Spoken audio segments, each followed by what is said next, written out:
Once again, Greg Kahnawà. Welcome to Meet the Candidates Night. I am Electoral Officer Angus L. Montour. Tonight, we have 21 candidates looking for your vote to fill one open spot, actually 4 open spots in the Mohawk Council of Kahnawake. Grand Chief candidates have 10 minutes for their speeches, and each Council Chief candidate will be given 5 minutes to speak and to let you know what they're all about. Each candidate's name will be randomly picked to determine the order in which the speeches will proceed. First speech tonight will be given by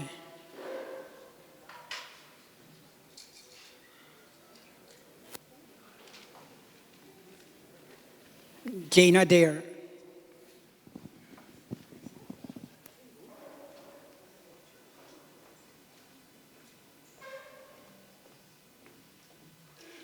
Sego Zewego. Kanyeta Hawi Yojats. Most people know me as Gina Deere. My mother is Elizabeth Deere, and my father is the late Peter Rice. My husband is Ronald Guimau, and I'm the mother of 6 and the grandmother of 11. I've been on council before. I've been here for 3 terms, and this last term, I was not successful when I was running for the Grand Chief position. Originally, I did not want to run because I do have family commitments. I have a business of my own, and there were 2 by-elections in which people had approached me and asked me, if I would run, and I said no. I spent a lot of years servicing the community, working at Kahnawà Hospital and the Kahnawake Peacekeepers and then the Mohawk Council of Kahnawake. So my heart has always been within the community and to service the community. There were a lot of files that I had worked on because the role I had taken on to fill in for the late Grand Chief, Joseph DeQuito Norton, put me in all the different roles. When somebody needed assistance, I was there and I assisted, and it gave me a wealth of knowledge. When I was not successful, I decided, to sit back and watch what would happen. And as the 3 years had gone, a lot of the work that I had done, I did not hear anything about anymore. And it was kind of concerning because some of the simpler things were the use of status cards within the 50-kilometer radius. That was not happening. And I had done some work with the local mayors through economic development to try and, get their Chamber of Commerce to start accepting the cards. Then there was the issue of lands. We had been trying to get some lands back, and I had worked on some projects specifically to acquire lands. I had brought it to the table because through some of the interactions with communities, I had done kiosks and surveys specific to gaming, to lands, and to cannabis, because I had worked on the law in the beginning. I was the one who had gone out there and interacted with the community members. One of the messages that I had received was to get land back. It was important to be working on the seigneury, but at the same time acquire any lands that we can, whether it was next to Kahnawake or anywhere else. One of the concerns was that in Aguasasne they had a settlement, and it was really financially based. And the people of Kahnawake said, no, we don't want that. We want land. We're not worried about the finances as much as acquiring the land. So these are just some of the projects that, and portfolios that I did not see continue. I did not really hear anything about except the renewal of an agreement to discuss the seigneury. And for me, it was very concerning because of the hours and the time that had been spent by many others to move these files forward. And then there was the issues of the revenue generation. There was revenue that was generated through gaming, both land-based and online. And if you look back in the historicals and press releases, that money was to go back into the community and it was to help the everyday person who needed the help. It was extra on top of the money that we had already received from the federal and provincial governments. We see the kids out there, you know, with buckets, and they want to go out for sports and they need help.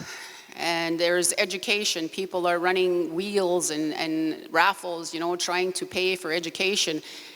So we were very excited at the time at the table to say that all of these, you know, needs could be met through these funds. And then there was the housing needs. And then there was the respite centers. People leaving the community to get these homes and respite for individuals within the community. And yes, I learned yesterday that there was some of the actual builds that we had looked at. It started to happen, but I don't think it happened in the way that it should have, because the plans were there from way back. The studies were there from way back. And I'll look at 2012, when I was first elected. The late Martin LeBorn had talked about the $12 million in housing that we were sitting on, and that was just specific to housing. And through the years, we were struggling to get all of these funds utilized in different ways through the different needs that we had found out were there in the community. And the different needs were identified through the different, again, studies. And we do many of these studies, and I don't see much come out of them. So that was something that I was very vocal about, and I annoyed people about that, because I was always on them that we need to do something more for our people. And in light of everything that has happened in the recent with the lack of transparency, that also moved me more to look at running again. Last night, if anybody tuned in at K103, I talked about the fact that, you know, there have been things that have happened within council, and active censure against chiefs before election. I mean, everything was always put out to the community for the community to know and be aware of what was happening. And I think it's important that the community understand what's happening, because you need to know who you're voting for, what they stand for, and what it is that they're doing. And that's something I had talked about in the previous election, about actually having the official council meetings filmed. Because a lot of times people will say something differently behind closed doors, and I thought it's only right that people are aware of some of the statements and comments that are made. And we are only people elected by the community. The community is really in charge. The community should be the ones who are driving the direction of the council. And I think that's what the message will be in this election. For people who are all for transparency, for providing all the information that is required, whether it be financial information or operations, administration, it all needs to be given back to the members of this community, because the members are really our true leaders. And we talk about going back to a form of traditional government. As I've said before, I've never been comfortable with the title of chief, and I didn't feel that it was right. I can see us being an administrative body, because that's really what we rightfully should be. And until we start to connect back with our own traditions, it's just a bunch of talk.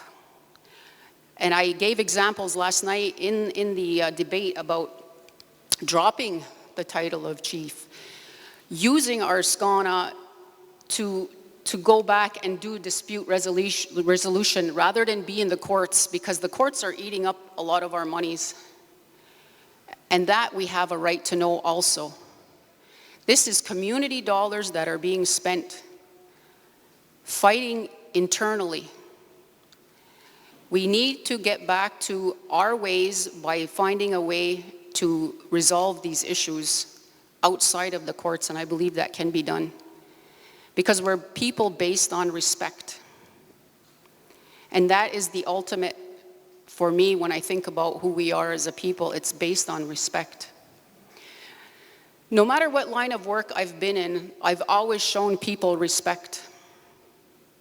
And I have a very huge respect for life, all of our lives. And I talk about a platform of a better quality of life. And that's huge. What does that mean, a better quality of life? It encompasses everything.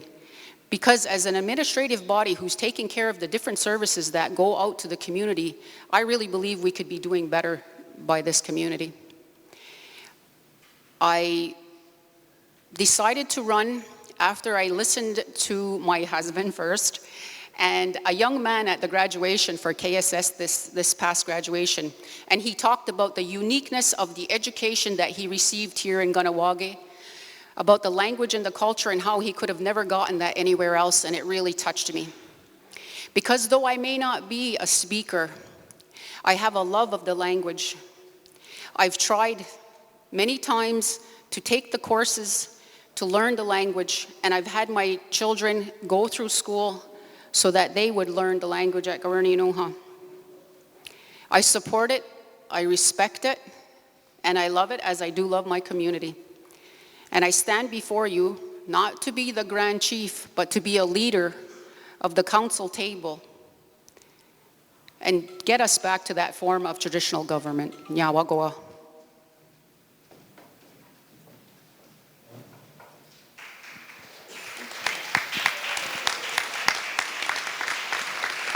Now, Gina, our next candidate for Grand Chief will be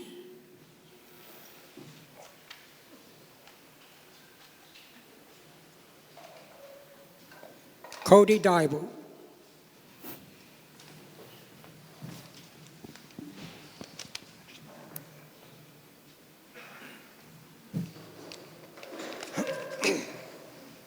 Oh, there's your pen.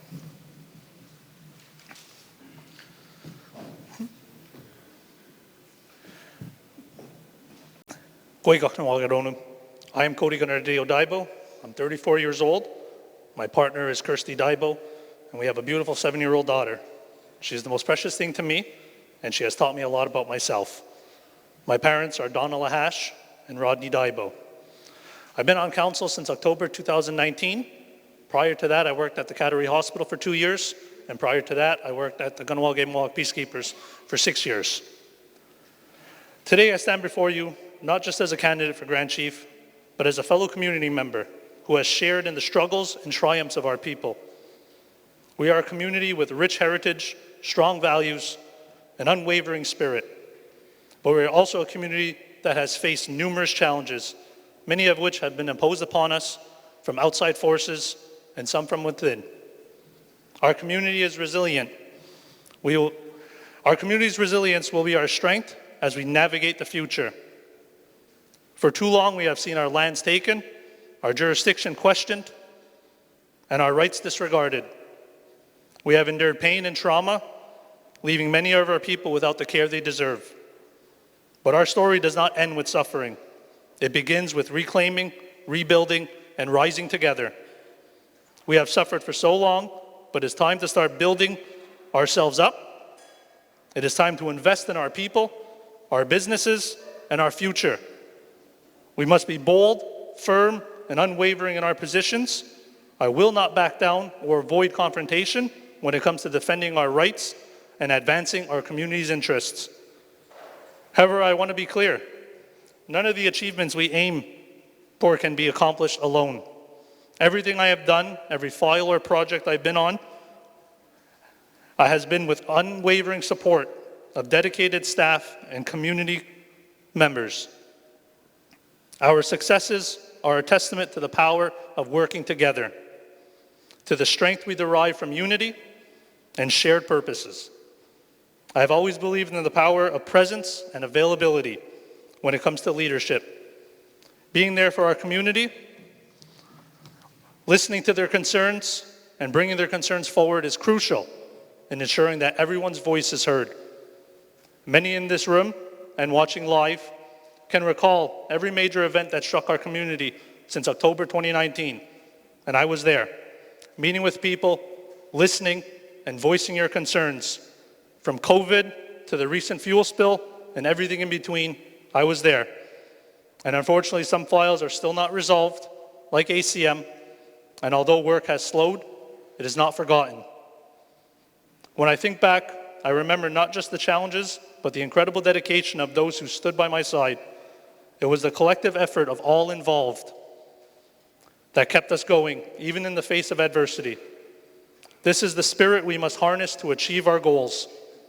It is also leadership's responsibility to support everyone who works within MCK programs in order to ensure that the services are available to the community. We must listen to the needs that the community members are voicing and develop plans to respond in a timely manner. As your Grand Chief, I will make it my mission to reclaim our lands and fight tirelessly for our jurisdiction. Our sovereignty is non-negotiable. We must leverage our strong financial position to build up and support local businesses. We need innovative solutions and the ability to adapt to changing circumstances. By doing so, we create jobs, foster economic independence, and ensure that wealth generated within Kahnawake stays within Kahnawake. Collaboration and transparency will be the cornerstones of my leadership and in my work with the entire council. Every member of our community deserves access to comprehensive care, and I will work with you to ensure that no one is left behind. We must take care of our people from the youngest to the eldest, ensuring that everyone has the support they need to thrive. Improving services to our elders is crucial for the well-being of our people. We need better supports for our elders and our vulnerable community members. Some examples are dental care coverage that are being cut, medication costs. We need robust housing programs for all demographics. It is essential to address infrastructure issues such as access to centralized water systems and improved septic systems. These are the basic necessities that all community members should have, and I will prioritize these improvements to enhance our quality of life. Together we can create a future where our children can grow up proud of their heritage, confident in their opportunities, and secure in their health and well-being. We have the power to transform Kahnawake into a thriving, self-sustaining community that stands as a beacon of strength and resilience. Projects that can significantly reduce our reliance on external food sources, making Kahnawake more resilient and more self-reliant.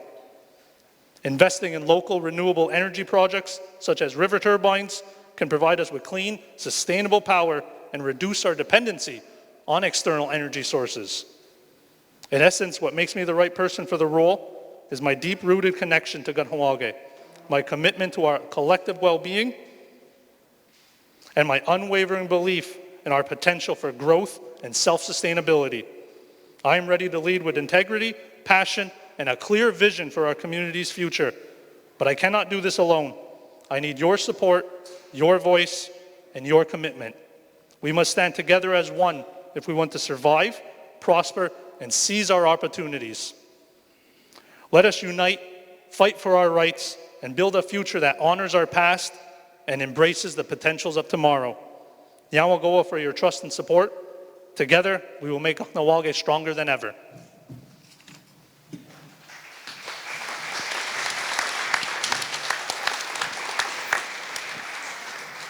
Nyawa Cody. Next is Gus.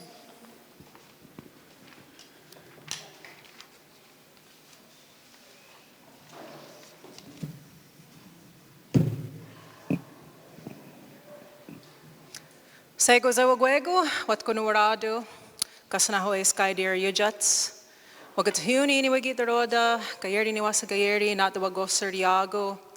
Ona asanio sarage, zi na honda ne ia de ne der zahias, dana guahiga zi wagatsanuni, zi iza za wadatsanara, and you gave me that opportunity. So in Jarhasa, you know, I'm Grand Chief Kasanahoe Sky Deer. I prefer the Ganyegeha term that we've been using, Ahonda Iade Nardazahias, which means she who stands before the council. 3 years ago, you all took a leap of faith and put your name behind me to take the lead and responsibility with this council. 5 new people also came to the table in the last election, and I had constantly been hearing that, you know, we needed change. And in the last 2 terms, there has been significant change at our table. But what I've seen in this last term of the commitment of the people who were there, the priorities that we set for the community, the way that we were able to work together was indicative of a true table standing behind leadership and learning from each other. You know, it's not an easy feat to run for council. We know our community has a lot of challenges, a lot of issues, but you know what? We have a lot to be thankful for when we look around our community. We are doing well for ourselves in comparison to other First Nations communities across this country. And they look to us, they look to Kahnawake as leaders. And they want to know, how is it that we're evolving? How is it that we're taking control of our governance? How is it that we're getting these amazing deals like the Hydro-Quebec deal? It's historic. It's changing the path for other First Nations. And we are that trailblazer that others are looking toward. I see so much potential in this community of the things that we can do when we collectively work together.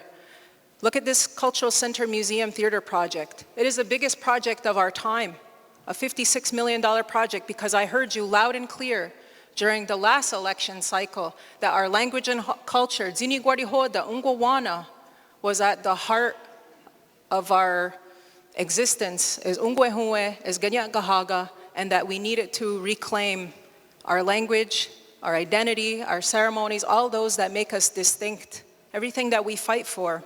3 years ago, there was also a major challenge in this community. We were going through COVID.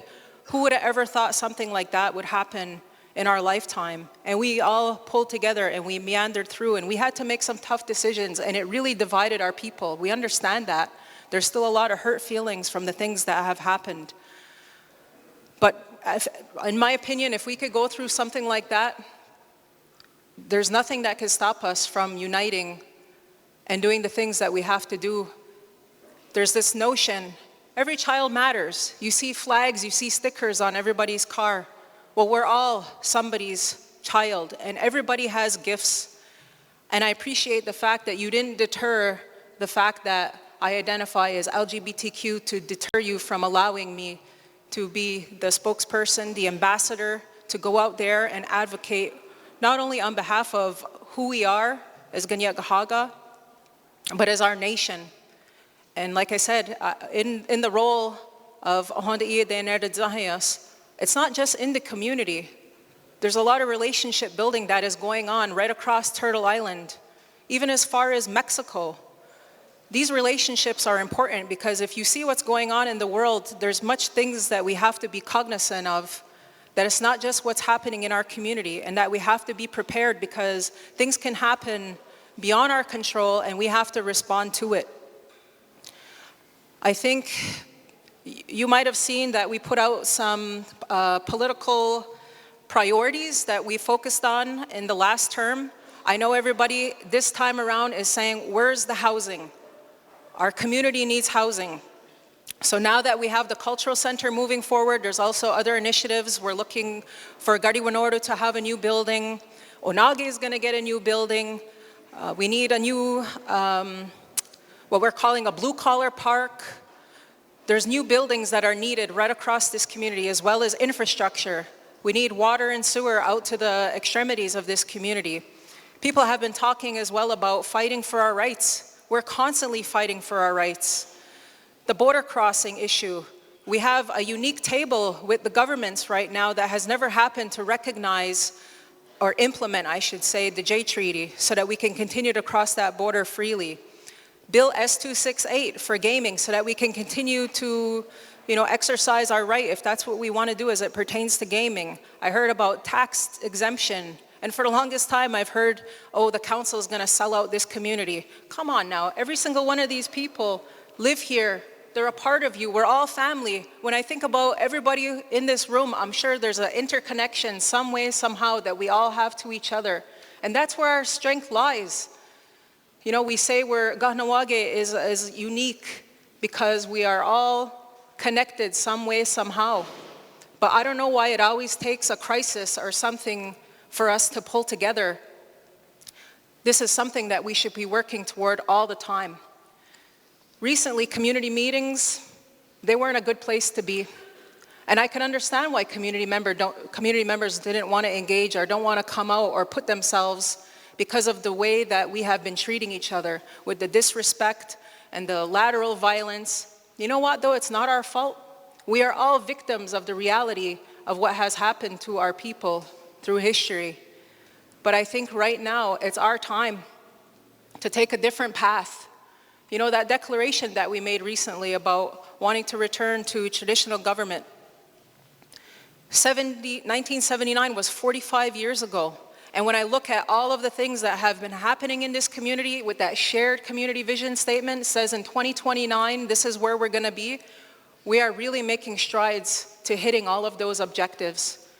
And I think there's so much more that we can do. I'm really hoping that in this next term, we will see continuing, like I said, on all of the things that have been already worked on to this point. You will see more housing. Luckily, in the last time that I had gone on a trip to Harvard, which I know I got a lot of scrutiny, like why is the Grand Chief going to a program? It was all expenses paid for, you know, in terms of always learning more. I think that's a good thing for leaders to continue to gain new skills, gain new knowledge, so that we're always learning of how we could better serve this community. But by chance, I happened to be sitting next to a gentleman who was on the board of CMHC. We brought the entire board here. So now we're gonna look towards all of the programs that we can do in the next few years, and you are gonna see, I think, a tremendous amount of housing development and projects for our community, which is, to me, the next priority that we had set. Holistic support and well-being. I mean, that council can't do everything alone. We have all these amazing organizations in our community like KSCS, our education system, the cultural center, everybody's doing their part. And you community, like I said, I think there's a time now where we all need to be empowered. We always say that, you know, the voice and our true strength is within all of the people, and we're just here being representatives on your behalf and trying to do the best that we can. And it's challenging because not only do we have to handle all of the political stuff, but there's also an expectation that, you know, we're managing the day-to-day and all the affairs of the community. So it's a lot. But I think we've been doing the best job possible. You know, I try not to make promises that I can't keep. All I know is that I will continue to do the best job that I can. For those of you who know me, I grew up in this community. You know, I come from strong families who have very strong work ethic. I try to be as respectful as possible of people. I listen, I hear your perspectives. You know, if ever you want to contact me and bounce off ideas, you know, I'm always there trying to advocate for us. I'm always trying to advocate for our language and culture. I'm always trying to advocate for our nationhood. So I think if you continue, does that mean time up? 1 minute left? Okay.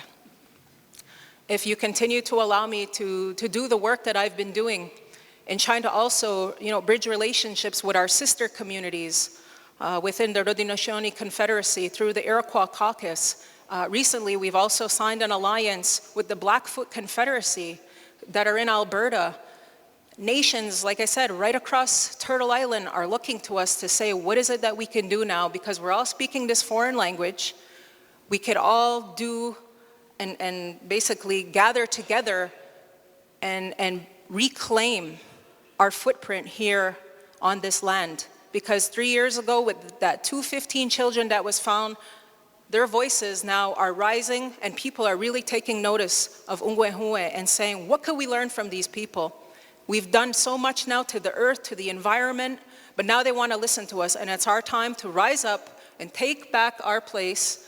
And it starts with our community first and foremost. So on July 6th, still pick me, and I promise to lead us down a good path. Kahnawà again, Yawa.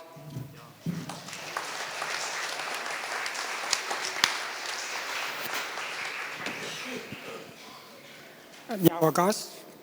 Next will be the council chief candidates. Each one will be allocated 5 minutes to speak. Our first candidate will be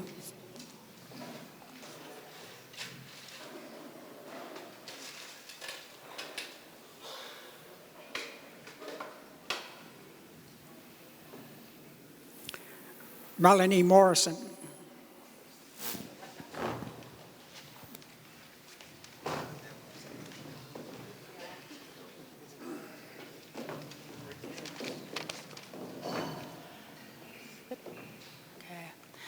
Sego, Melanie Goenesu Morrison Ujats. My parents are Joseph Jackie Morrison and Carol Ingrid Snow. I'm married to Leonard Lenny Bordeaux. I have 2 girls, and I've been an active part of the community through working with the Case Populaire for over 21 years. Also, I've been doing advocacy for MMIWG going on 18 years. Through that, I've learned a lot about listening to the people. Through my work at the Case, I've learned a lot about our community, the different age groups, the different needs. It's very apparent that we need housing. We need a larger elders lodge. We have an aging population that needs help. With that, I've also been told that palliative care would be good for our community, so we don't have to travel when our loved ones are nearing the end of their journey. With that, that goes into the need for education, the need for funds to be spent on what the community wants. I've said before that the community needs to have a say back at the table. We're here to be representatives of the community. So transparency and accountability should be key. So things that are being worked on should be brought to the community before it's finalized. It should be brought to the community what funds that are coming in, how it should be spent for the community. You know, that's something that the community needs to have a voice in. We used to have a larger group of people that came to community meetings, and that's dwindled off. With this new movement into the governance, we need to have the voice back at the table. We need income security, and with the development of our infrastructure, if we expand on the Elders Lodge, we fill the positions at the hospital, the technical positions that are not filled by our own people, that would open up a whole new employment opportunity. So that leads to education. We need to focus on the education of our young ones, push them into STEM, let them have that chance to better themselves down a road where there's a lot of opportunity in our community. There's so much that I could speak on, but I really want to bring to light the fact that the people need to have a voice again. We need to have more people involved through processes where we can consult with the community. We need to have the input. Like I said, I've been told the water infrastructure, sewage, there's so much of our community, we don't have it. We're 2024, we're supposed to be one of the communities that are looked up to.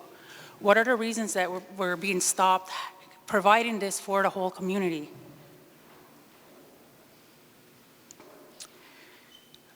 Women need also to have somewhere to go when things happen in our community. We've all been hearing about the violence, about the situations that are affecting where the outside community coming in is targeting our community, our children, our women, putting them at danger. So safety needs to be key. We have 8 new police officers that are only going to be coming into effect in like a year and a half after they finish the interviews, the schooling, and then the training on the job. So we're looking at another year and a half before we have anybody patrolling the highways, which would help us get more police patrolling here in the community. We have people who said that they help with the community watch. It's good, but it's not enough. We see where the gaps are, and we need to fill those gaps. And it might not be with what everybody thinks, but our women shouldn't be doing that patrolling. We're highly targeted. So we're going to put ourselves at more risk by doing these things. So maybe funding for people to be on the community watch, instead of it being volunteer, needs to be looked at. So this way we have more security for our people, so we can feel safe again. Okay, and with that, I just wanted to put forward to the community, I mentioned it on the radio, that if elected, I will not be able to take my position until the 15th of July, because with my other role with the National Family and Survivor Circle, I'll be attending the 17th session on the expert mechanism of the rights of Indigenous people at the Palace of Nations in Geneva, Switzerland. So this is the level of what I've been doing for our rights and our women. So I hope that you believe in what I stand for, and if you do, vote for me on July 6th. Yeah.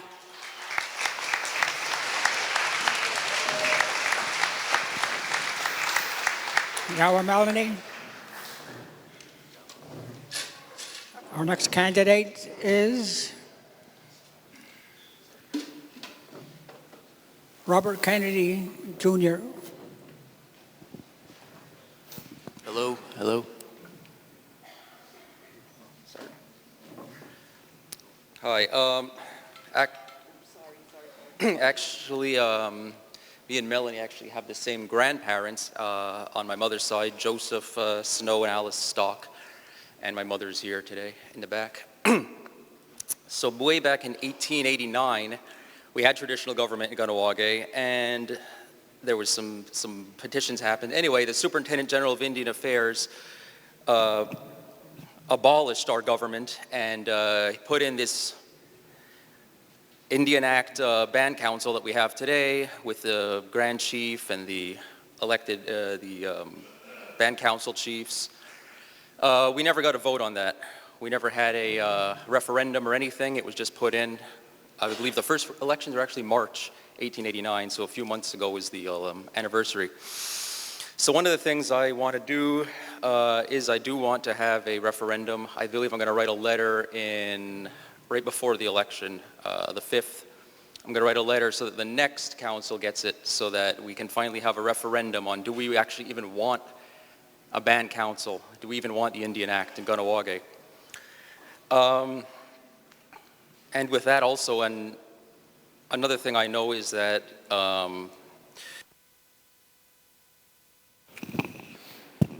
hello. Yeah, it works now.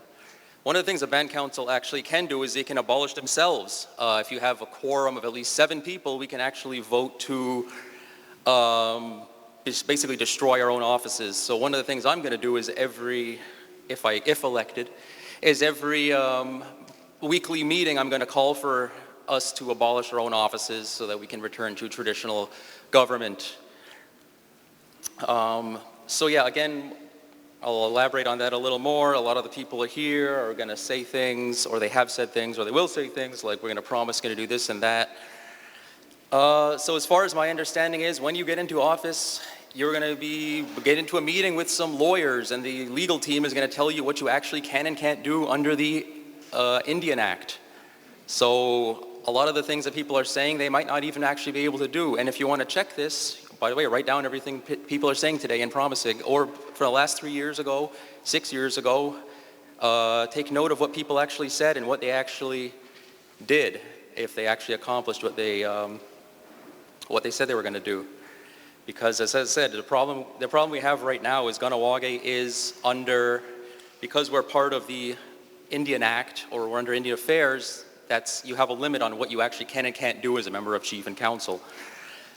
And that's why we need to get out of this system, so that we can actually have sovereign government. You know, what we actually need to have is a government that is a country, a sovereign, independent country that can do its own, make its laws, you know, do all the things it needs to do without having to go to Ottawa and asking Indian Affairs, can we do this, can we do that? Because as I understand, that's the system we're under right now. So yeah, so that's basically the reason why I'm running, is because I don't like the system we're under. I don't know what's so great about, why do we need to have a Grand Chief and 11 band councillors? Well, actually, that's because they used to have 6 districts in town, and they used to have, that's how it was divided up, but we don't have districts anymore. Why election every 3 years? Why first past the post? What is so great about this system? You know, if this one person gets 500 votes, another person gets 501, they win. If the other person gets 499, they win. Is that really democratic? Is that really what you want? You know, and then the person does whatever they want for 3 years, and they're not accountable to anyone besides themselves. So, what else? So yeah, so again, that's sort of the reason why I'm running, because I said I I just don't think this system is good. I don't want to have another election 3 years from now. I hope this is our last one. I hope by the time 3 years from now comes, we have a traditional government, clan-based government, you know, hopefully.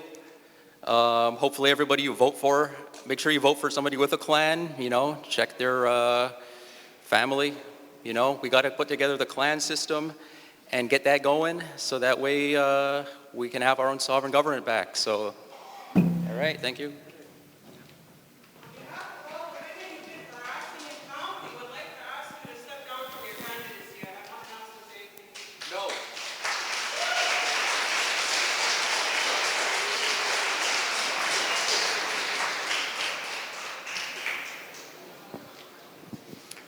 Kahnawà Robert.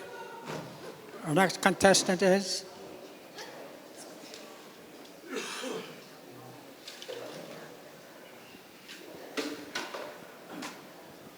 Carla Daibo.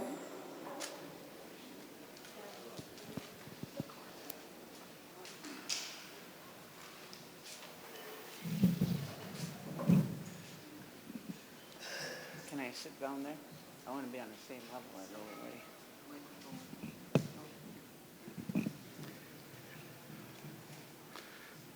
Sego Zwogaigo, Carla J. Ujats, Daibo.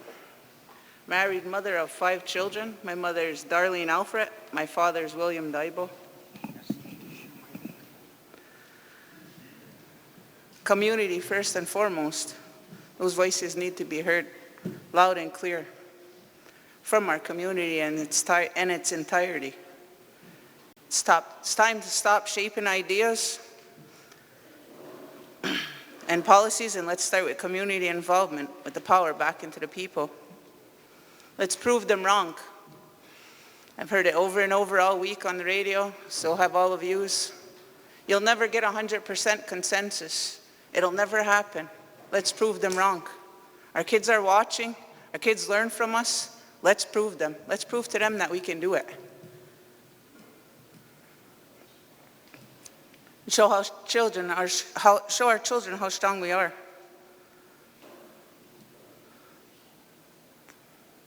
I'd like it to be clear, I'm running for this position to assist my community. It's not to be a government. We already have a government that exists with the most sophisticated problem-solving mechanism. There's a Canadian-funded entity that shouldn't be deciding what our governance is. Fighting for our children, our youth, and everybody in between. Nobody should have to jump through hoops. Pretty sure everybody in here jumped through a hoop once or twice. Justifying what our community needs and what our community wants. All those voices, they deserve to be heard. All this community matters.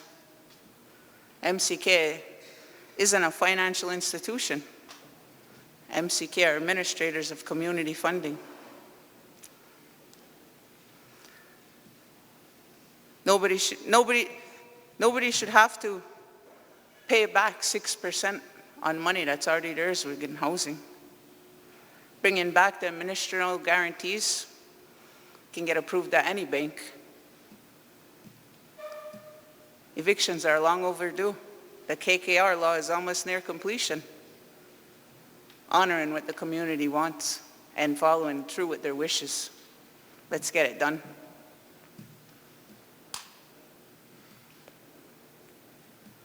No one gets paid every single week to work for the community, every single day, but only 4 times a year. We work for the people. Got to meet with them once a month, do follow-ups. A lot of things happen in between. And without commitment, you'll never start. But what's more important, without consistency, you'll never finish. My clock doesn't stop at 4 o'clock. Born and raised in this community. Been at these band meetings since I've been 13 years old. Probably sitting on the same chairs you are sitting on now. It's time, we got to come together. One mind. Get our ducks in a row. A lot of things are happening on a fast pace, and it's about time that we show our kids what we're made of. We're strong as a people, and that's what time it is now. Yawa.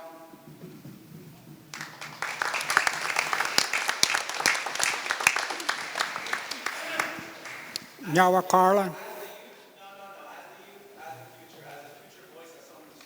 No, there'll be time for questions and answers later. You cannot, only later. You have to be respectful. Our next candidate is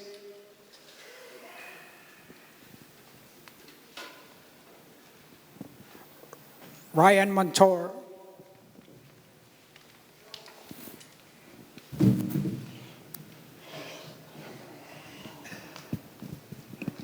So I am Ryan Montour, son of Johnny and Audrey Susie Montour. The most unifying factor going on in Kahnawake right now is housing. I live, breathe, and eat housing. I'm here to tell you that I did take on that file. You know, there was so much community pressure and relentless pressure from my table. With the help of the 12 chiefs, we have definitely turned it around. So the first thing that we did was get back $2.2 million to the housing reserves that the Mohawk Council of Kahnawake borrowed in 2013 and never returned it. We did get $700,000 in interest. I had to charge them 6% because that's what they did to our people. You know, we're in a good place financially at the Mohawk Council of Kahnawake. In 2021, we had a $3.1 million surplus. I did ask for the money back year one. It wasn't possible. Year two, we had an $8.2 million surplus. We made sure that we did get that money back. So when we talk housing, there was definitely a lot of problems. From staffing issues, allocation of resources, to bringing back, rewriting the policies. I think we did 36 policies in 6 months, you know. The housing unit has been under relentless pressure from the community. I have to give the hands up to the housing unit for staying in their roles, staying in their positions, and dealing with this. You know, we restructured the housing unit. We restructured it into 3 sections: construction, client experience manager, and programs. To me, housing and programs is housing. You know, it's the one unifying factor. We have reached out to the public sector and the private sector to be able to build more houses together. You know, we were approached very early on to come in with a partnership from a private businessman. Financial economic development was not ready for that at that time. When we put down the plan in place for the restructuring, I can tell you that today, one of the major things that we did was get this construction freeze lifted. I could not believe that we had money sitting in housing from 2019 to the tune of $1.2 million and we weren't building houses. Tell me why we're not building houses, and it better be good, is the instruction that I got. You know, I also got the local contractors the right to be able to bid on housing projects within our community. It was a massive file. Community pressure was relentless.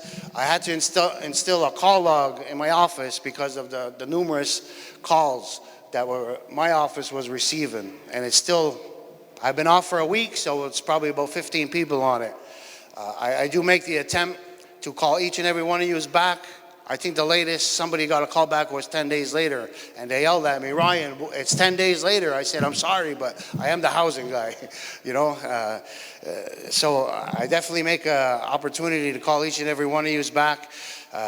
You know, a lot of great things. Ministerial loan guarantees was brought up on March 26, 2024. We brought that back. Overturned a council decision of 24 years since 2006. 2006, they stopped doing it to give opportunities for the case populaire to give loans to our people. Well, we reversed that decision because of the word ministerial.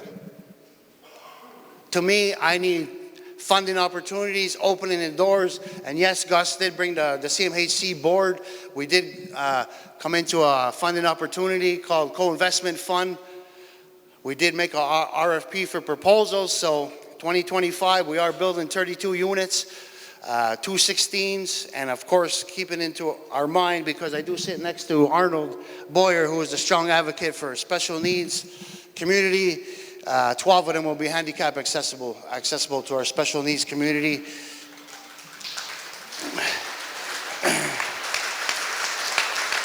We have built 14 units under my watch, 3 more this year. We are going prefab to get the speed up for community housing, faster, better, and to fill our community needs. When I got there, 92 people were waiting for a house. It's down to 47 of last week, and I cut myself short on the radio. I said we built 12 roofs last year. Well, we did 18 roofs. We have allocated $700,000 to Kahnawaga's version of a RAP program for the next fiscal year. $700,000 to $1 million for Kahnawaga's own RAP program. We hear you. We need you. We're going to service you. Call me on the side. I'll talk public safety, and I'll talk about how we got the police.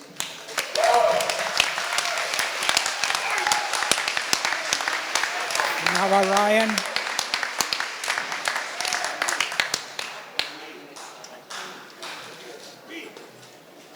Our next candidate is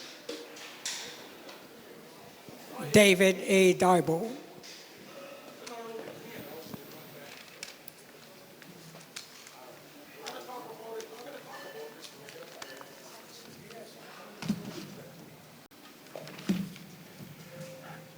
Good evening, everyone.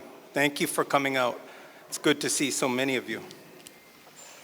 My name is David Daibo. I'm the son of Matthew Sattegaranes Daibo and Margaret Guanahawi Thomas. I come from a big family, 12 and twin to my brother Donald.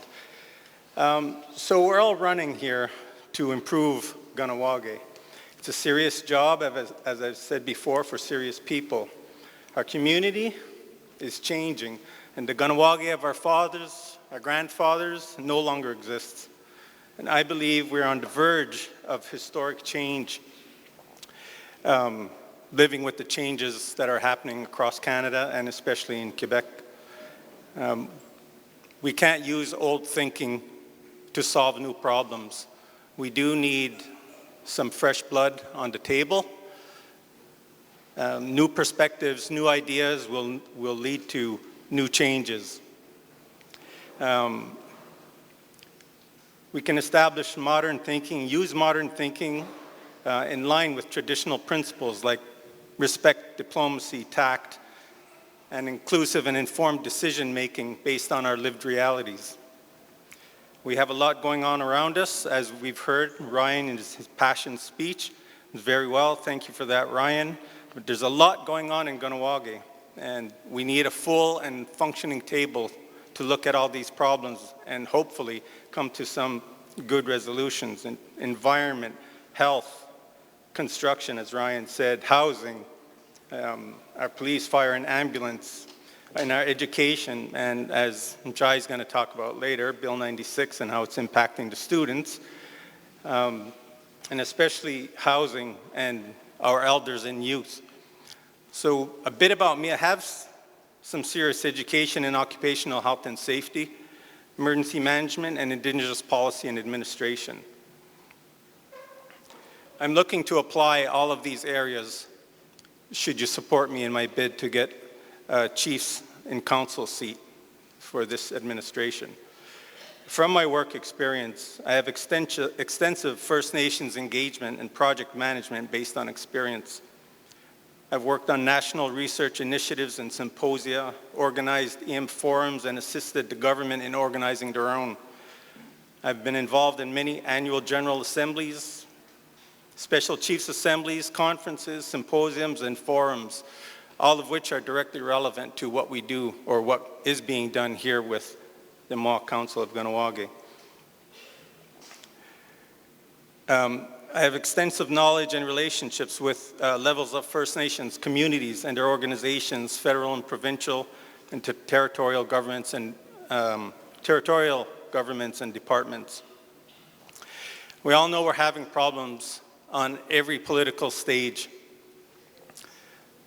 The current administration's been doing a hell of a job, I think, in addressing all of the issues, but as we move towards a traditional style of governance, I think this is going to be our biggest challenge.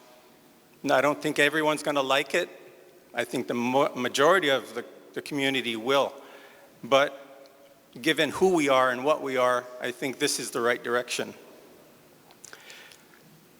So I'm not going to take up a whole lot of time here. I want to get to the questions. All Kahnawake, all community members born and raised, we all share the same lived realities and experiences. We know what it means to be from and return to this place. And I'll do my best to improve the lives of Kahnawake and never play the I'm not your waiter game. I want to see a strong and autonomous Kahnawake. I'll work with any and all who have a need or an issue impacting their lives and livelihoods, whether it's everyday problems or high-profile political changes. I want to see a strong Kahnawake. And the only way we can do that is by working together. So with that, I'm going to stop.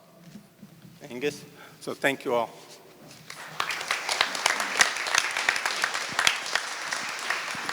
Now, David, our next candidate is Yohahio Delil.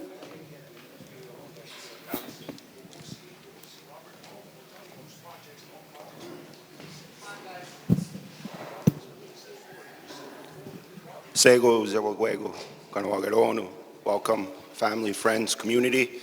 My name is Yohahio Delil. I have my mom, Connie Lahash, my father, Andrew Delil Jr.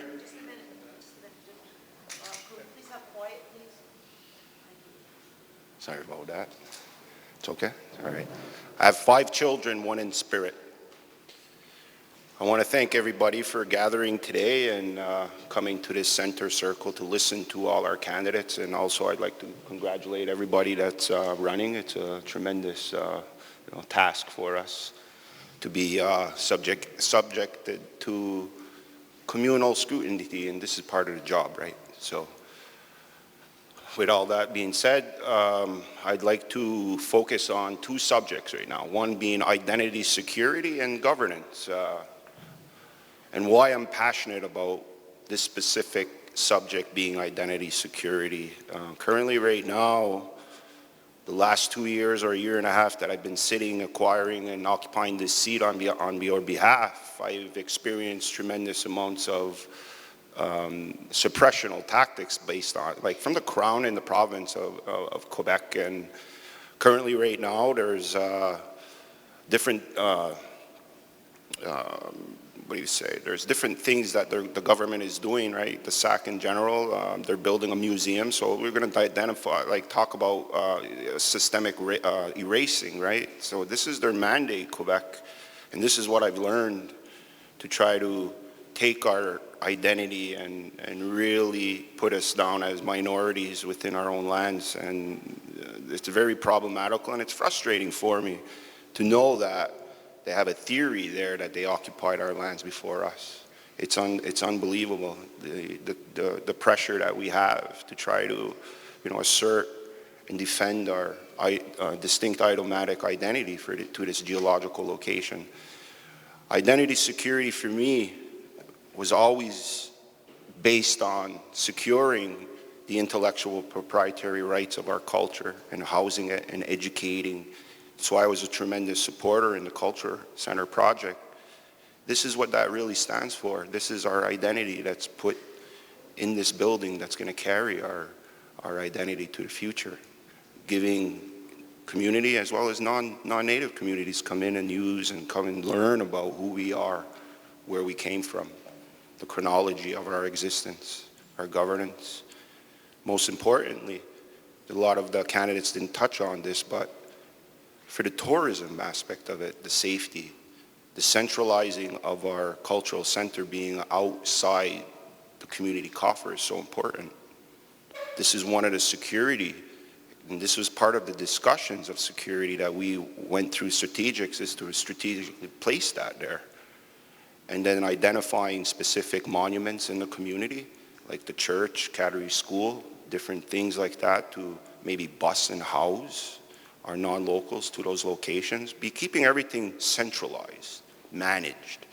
This is our objective, and this is our responsibility as a elected government and representative, is to really look at ways to better the lives of our community strategically. I've experienced a lot of that, and a lot of the appreciation and validation is not done to the directing and the personnel and employees that sit below that inside that organization. We forget about that.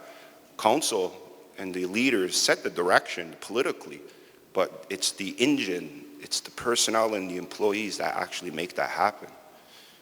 And people forget to validate them. And this is the model that I've always came from, is validating. Garunya Rasta, the Winter Wonderland, this is a model for that specifically. You know, there's one thing about monetary value and financial, but there's also a communal acceptance and validation that's acquired once that student obtains that validation. This is bringing passion back into the work ethic. And this is what's missing. So validation is the most important thing, I find. Communal validation, acceptance, to build that passion back into work ethic. And I've always had passion for this job, for this position. I was actually molded from my family to acquire this. And I'm very, very passionate about defending our inherent rights, asserting them too. There was a question on the radio, what would you do or how would you offend an occupation? Simple. We have the mechanism and the tools to do it. Section 35, we have a cultural practice. We're allowed to move within our threshold, our boundaries. We're allowed to occupy our lands. Why haven't we? Because we haven't had a direction yet to do it. But it's defendable. Why? Because we've always culturally moved our communities once we identify contaminants and various things on the lands. So why can't we do that now? And this is what I stand for, identifying various different ways to do specifically that, modernized. So thank you, July 6th, vote for me, now go.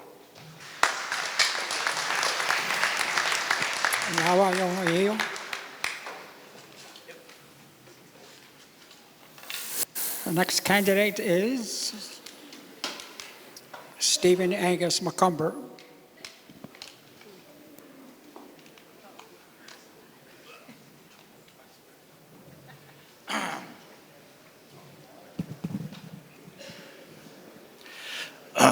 What Kahnawà sa Haguego, nei Wagatsanui sa Hakatu nei My name is Stephen Angus McCumber. My father was the late Robert McCumber. My mother is Irene LeClaire. I am 68 years old. I've been born and raised here in Kahnawà. I did listen to my father when I was a teenager. He said that we should marry our own people, but he also encouraged us, my brothers, to marry from another community. So I married a woman, a beautiful, lovely woman from Agosasani, who's a Wolf clan, and we were married in a traditional wedding in the Longhouse in Agosasani in 1976, and we were married up until her passing of 2 years ago, where she had succumbed to an industrial disease working in factories in Kahnawà. So all of these different things have brought me together with the realization of the things that I stand for about food sovereignty and reconnecting to the land. I worked in the last 17, 18 years in federal prisons throughout the province of Quebec, where I used traditional teachings and knowledge and spirituality and teachings from within the Longhouse, and also the knowledge of our elders in our community to help rehabilitate. And as part of that, I incorporated gardens as part of rehabilitation and reconnecting to the land and reconnecting their spirit to these things. And as part of that, we also use the products that were produced to help local food banks. I've been involved in gardening for many, many years. In the last number of years, I've been becoming a keynote speaker at many conferences in the United States and Canada and Central America.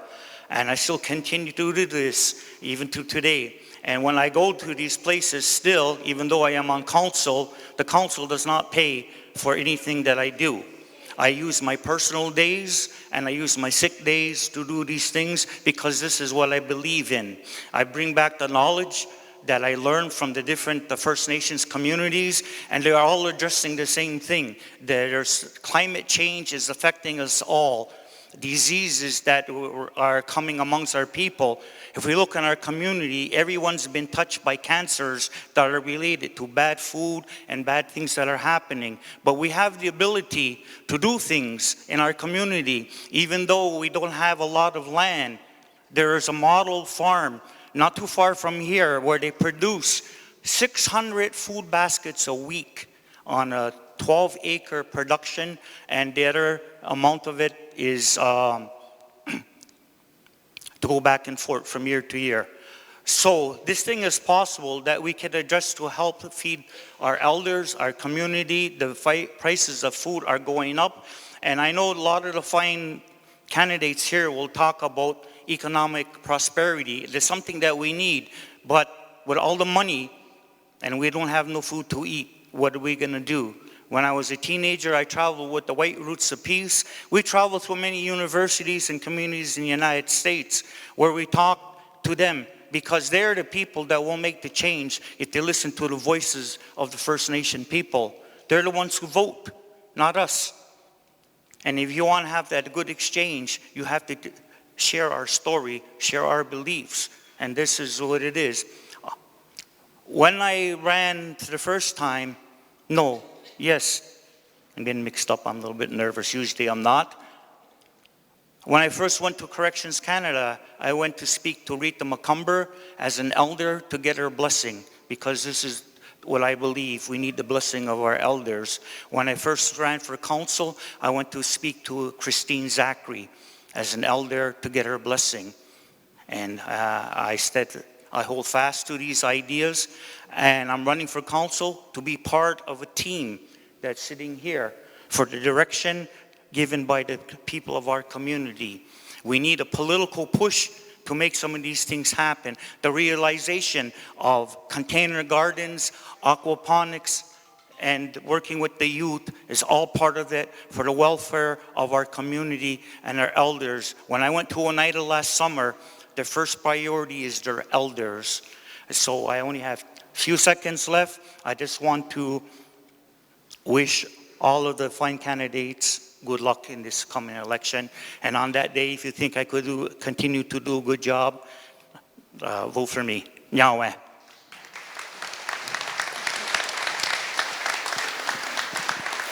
Yahweh Stephen. Our next candidate is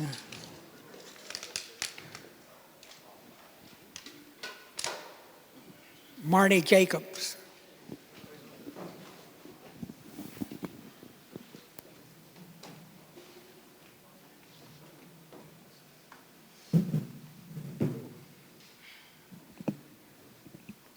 I am not here for myself or for any other person. I'm here for the community. Land back. If elected, I would like to work on our land issues, getting back our land. For too long, it feels like it's just been sitting there and we haven't been making much progress on it. I would like to push on it and be more active, have the file more active. We see neighboring communities building up on the land in the seigneurie, and something needs to be done about that. We need to stop them. We need to step up and start fighting for our lands. Also with lands, I would like to work on start cleaning up the toxic areas in our community, because our population is growing, but not our land base.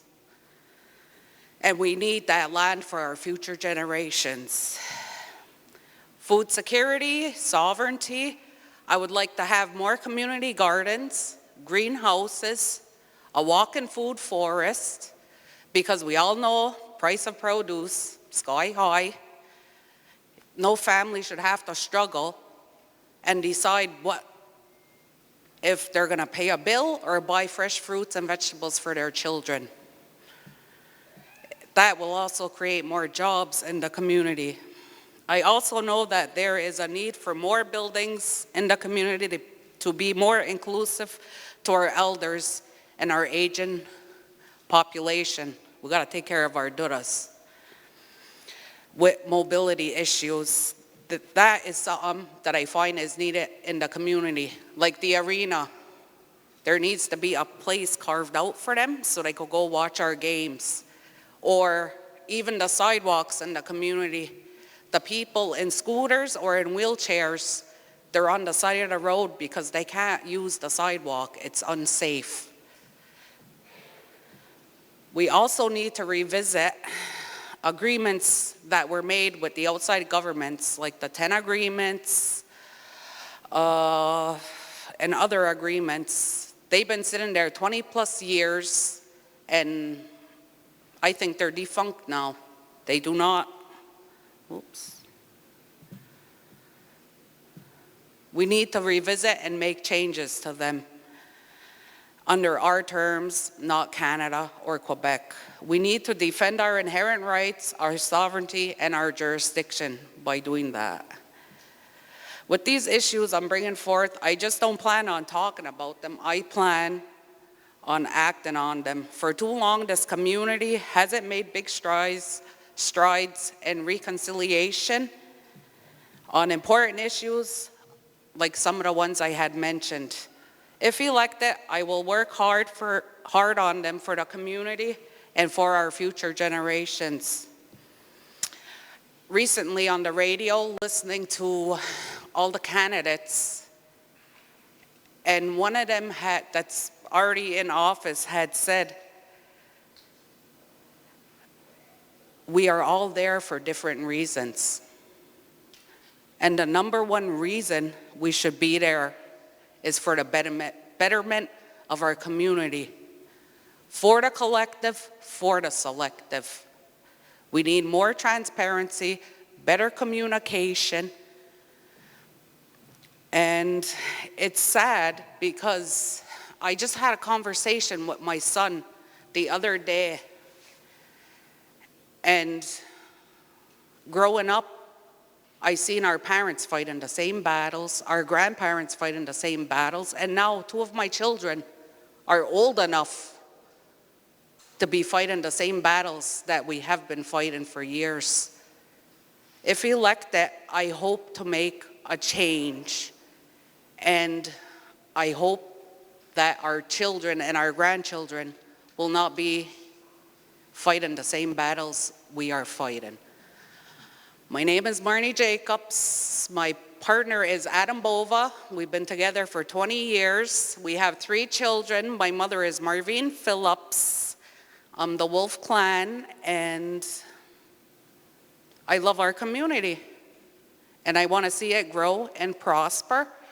So if you think I did good, vote for me, I guess. Kahnawà.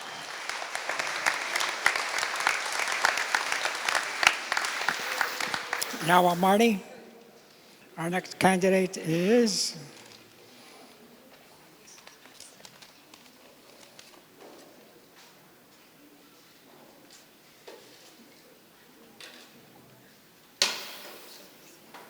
Miles McCumber.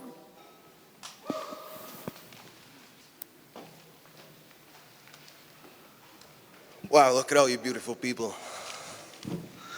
Segos Ogwego, Nia Hada Yajats, Igre, Ratsaya Sagadu, I hope to be selected as a counselor. I grew up at my mother's, Sheila Daibo's. My father's Tommy McCumber. I grew up at McCumber's Convenience as well. I also was, I'm also grateful to have 3 grandmothers growing up, Laura Norton as well, and a second father, Lance DeLille. So I just wanted to say my mindset comes from multiple families. I'm like a hybrid, okay? So when I watched the council throughout the years, you know, there's good parts and bad parts. I would grow up coming every lunch from Cattery School to my grandmother's, Margie's, and I'd listen to the noon hour talk show, and I'd always hear Joe Norton talking, and then I'd hear people from the longhouses talking, and I take everything into consideration. A lot of the times when I'm listening to people, you'll notice I do it with my eyes closed. A little trick I was taught. You leave your eyes closed, you don't worry about who's saying it, you worry about the words that are coming out. So I hope to do that for all of you. Listen attentively. I want to help the elders.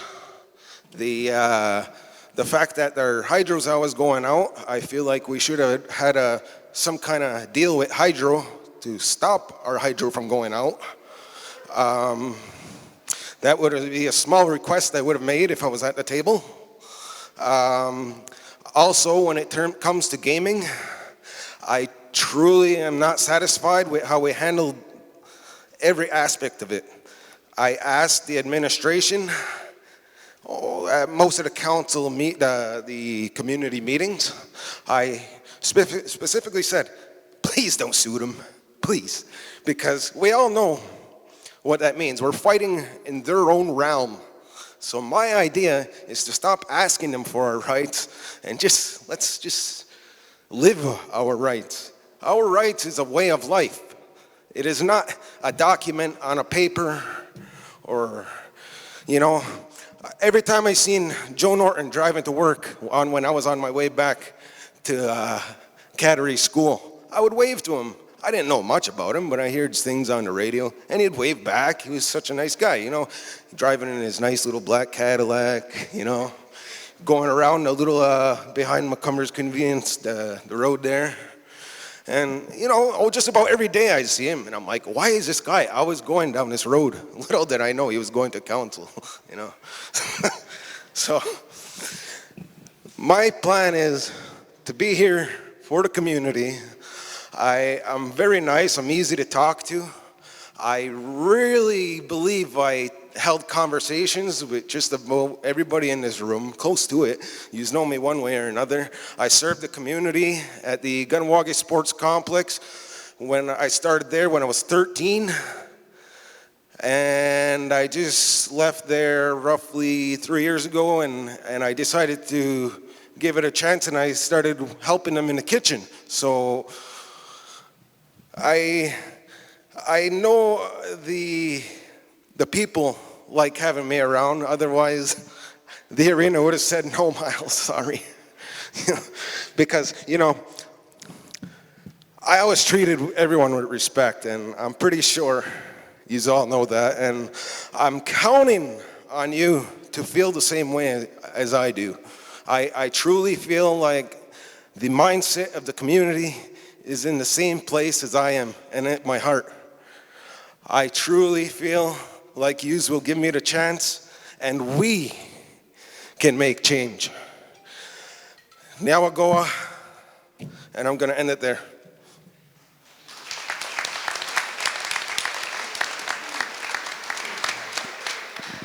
Kahnawà Miles. Our next candidate,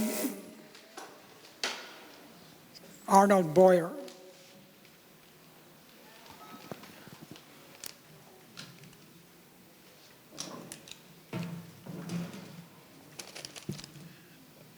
Good evening. My name is Arnold Boyer, as you just heard. My parents are Ronald and Sheila Boyer. I'm married to Anne Marie Phillips. My two daughters are right there. I'm just finishing up my first term. I'm looking forward to your support for my second term. My mindset is that community comes first. This includes community members with special needs, the elderly, and the generations yet to come. I uphold the will and the voice of the community. I value and respect our elders. Okay? There is a portion in the community of these elders who are not just making a small get by on their small pensions. I think we should look for venues to help them out to get by. Another issue in the community is health. Health is an important issue in this community. Chronic kidney disease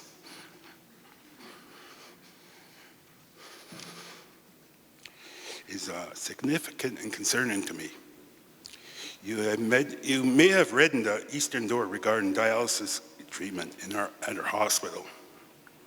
The same elder, he's over there, came see me last week, and he says, we need dialysis machines in our hospital. There's many people in our community that have to leave and go to Shaggy for treatment. You know.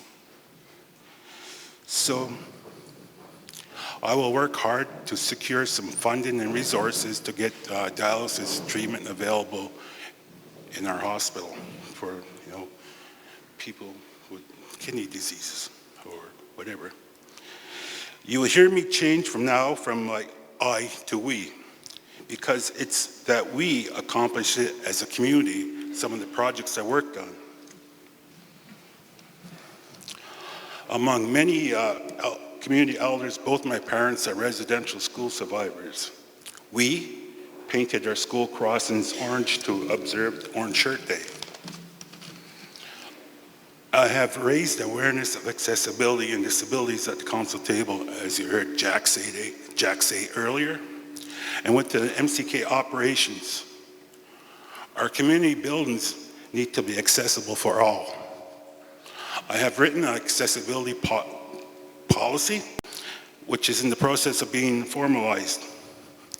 We have installed more signage at the Young Adults Independent Living Center, indicating that this is a special needs area. Be careful when you're driving in this area. We have paved access ramps to the outdoor washrooms at their ball fields for easier access for people with wheelchairs and other mobility issues. I am the lead portfolio in the infrastructure transportation. This also includes QKR table. We have many projects with JCCBI, MTQ, and Hydro-Quebec. Like I said earlier, I uphold the will and the voice in community, not one more inch. Ya skawi gara se.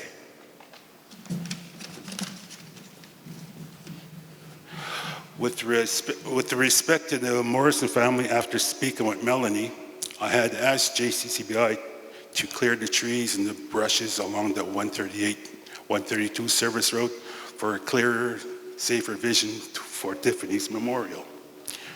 We promoted and encouraged our local artists to display their art on the Mercier Bridge, the federal portion side. 1.2 million vehicles pass that bridge on a monthly basis. That's good exposure for our local talent. Revitalization of the green space, the leisure path between Glendale Rounds and the tunnel. I have picked up and continued this project from the previous council. Planet has been doing community consultation and we'll be working on the final community presentation later this fall. MTQ projects, under 132 in the area KSS, to get the message across, we increased the school zone signs. We also reduced the speed to 50K during school hours. We are seeing the much needed repaving project on the 132, which is scheduled to be completed July 14th. Hydro-Quebec, with the power of, OCR, well, I'm also on that line. I had instructed them to do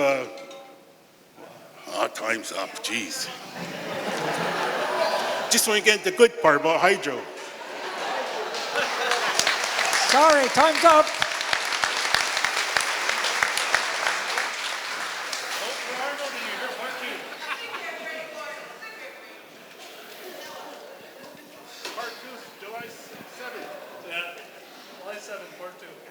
Our next candidate is Jeremiah Johnson.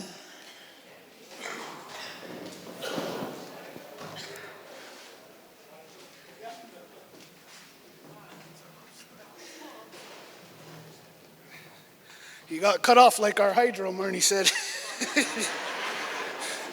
All right, Kahnawà. My name is Jeremiah Nyandaraga Johnson. I'm 45 years old, Turtle Clan. My mother's Evelyn and my father's Joseph Johnson. Why I'm running for council? There's a lot of reasons, and I'm going to try to fit it all into this time. But one of the big reasons that I'm here is because the lack of transparency, lack of accountability to the community, safety issues, legislative issues. These are all things that the community needs to deal with. And some of them we're dealing with now, but a lot of them we need the community to weigh in on. And I hear a lot of people here talk about the leadership, that this table is the leaders, and they're not. The community is the leaders, the people are the leaders. These people are here to represent you. We're here to take your direction, find out what it is that will serve you best, and find a ways to bring those solutions to fruition. That's the job of band council, in my opinion. That's why I'm here. I'm not here to dictate or to lead. I'm here to help find solutions to the problems that plague all of us, all Kahnawake.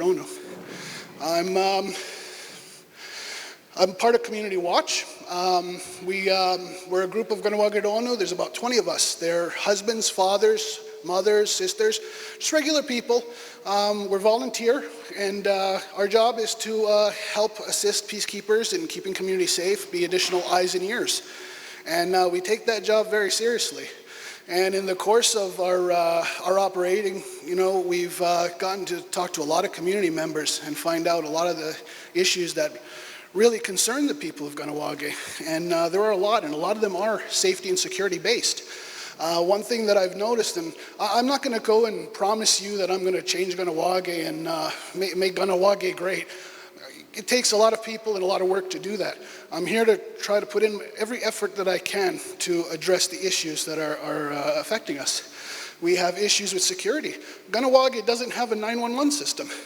I actually asked a handful of people not long ago, do you know the number to the peacekeepers? If you had to call the peacekeepers in an emergency, what's the number? They didn't know. Now every other territory, town, municipality has 911 access. Kahnawake needs it too. We don't even have an Amber Alert system. God forbid something happens to one of our children, somebody goes missing. We don't have any plan to react to something like that. This is something that I've heard was been on the books for a while to be developed, was never done. These are things that are long overdue. There's a lot of things that are long overdue in this community. We talk about traditional governance. That's what I'm talking about too, about the people being the leaders, the council being the representatives. That's traditional government. These people are not here to dictate to you or tell you what to do or make decisions in your name. They're here to find out what is your will and bring it forward. I'm not coming in with just ideas. I also have solutions. I have good solutions on ways to help bring traditional government to fruition. One of them is the way we make laws in this community. The legislative branch of government needs to be independent and completely separated from the administrative branch. How we make laws cannot be dictated over by council. They have too much influence in that, and it's a conflict of interest. We need to separate how we make laws into its own independent body. Their job is to facilitate public hearings and find out through community consultation how that process will work. We have a process right now that the community never approved. It was never brought to say, this is the CDMP, is this how you want to make laws? Is this how you want to make decisions? No, it was dictated to you, and that's not the right way to do things. It's It's not the way I want to do things if I'm put in this office. If I am, those are the things I'm going to work for. All right? Nyawagoa.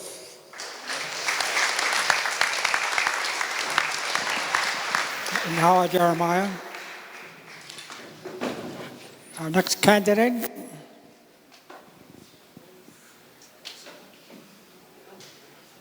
Kwakwira Ross.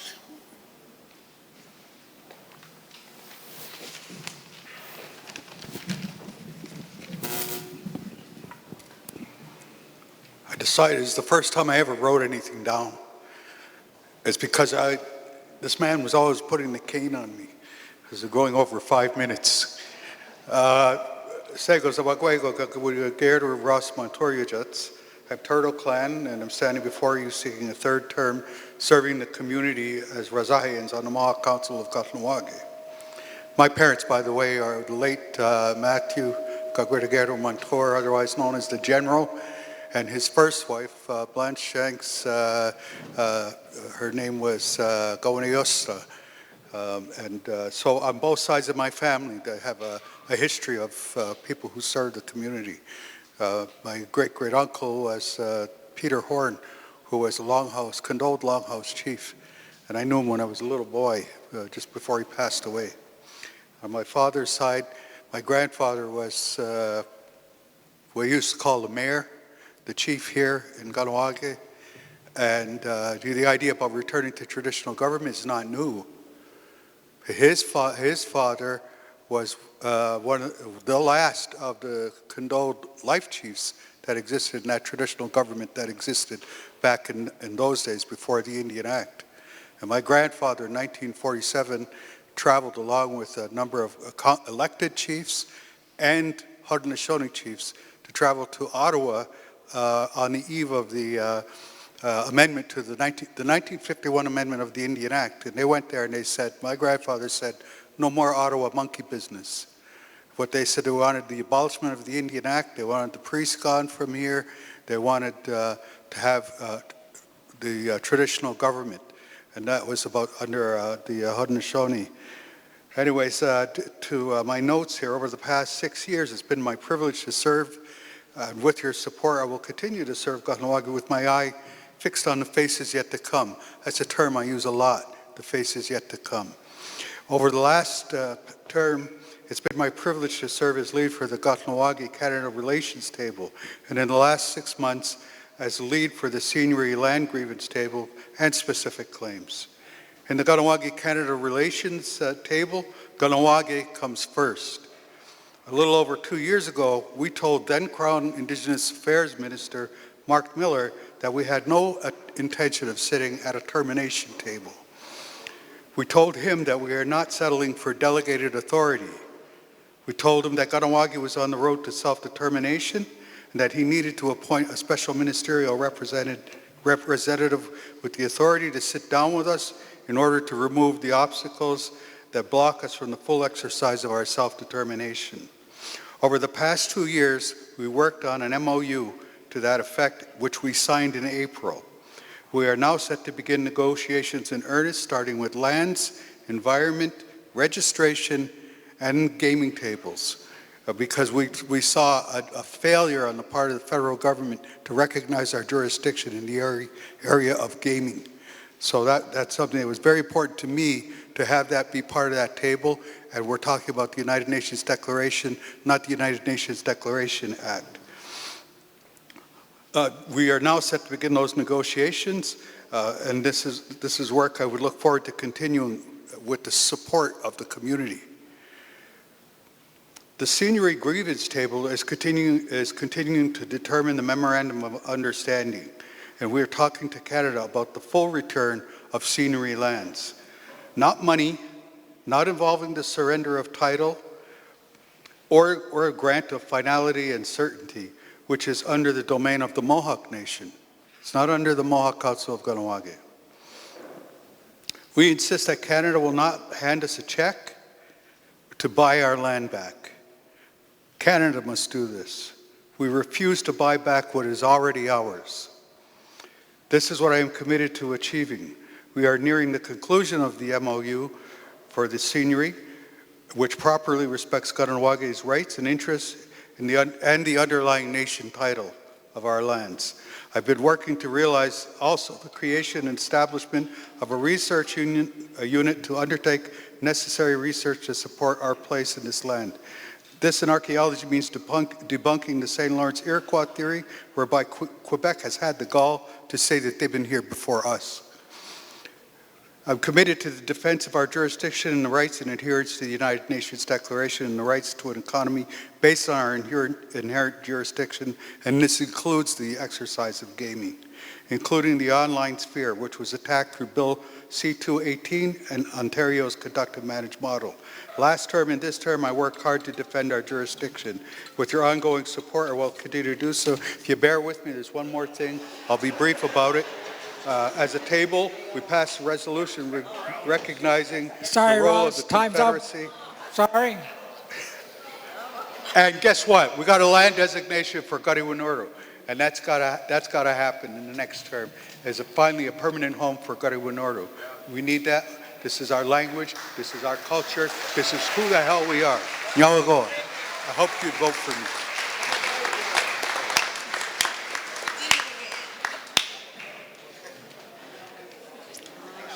Now, Ross, for your extended version again.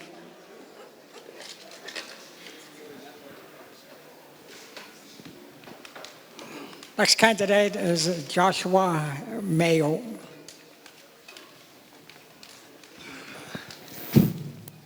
Hello. There we are. Hello, everybody. My name is Joshua Mayo. My mother is Kelly Mayo. Her mother and father are Frank and Patricia Mayo. My father is Daniel Kirby Sr.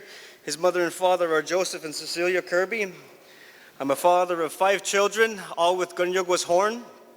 I am engaged to be married to Yodisto Goragu Brooke McCumber. And I am also a proud member of Alcoholics Anonymous. I am an alcoholic and a drug addict. My sobriety date is August 19, 2017, so in less than 2 months I'll be clean from drugs, alcohol, and cigarettes. One of the main reasons I ran, I'm 40 years old now. I grew up in Kahnawake. I know what this town is. I see it, I love it, I'm never gonna leave it. I'm gonna die here.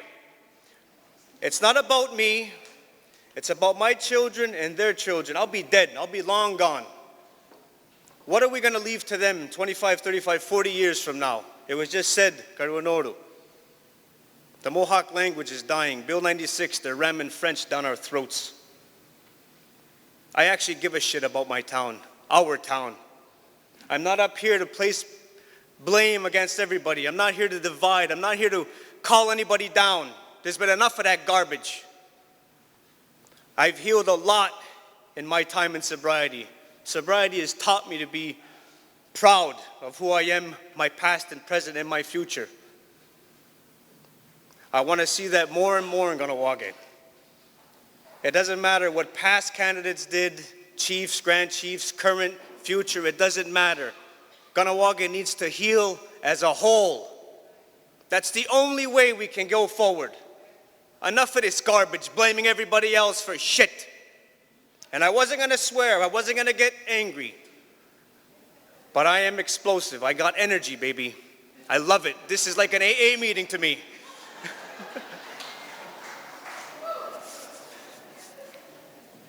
I don't know what the future holds, because I can't promise you anything, because I don't know what to expect.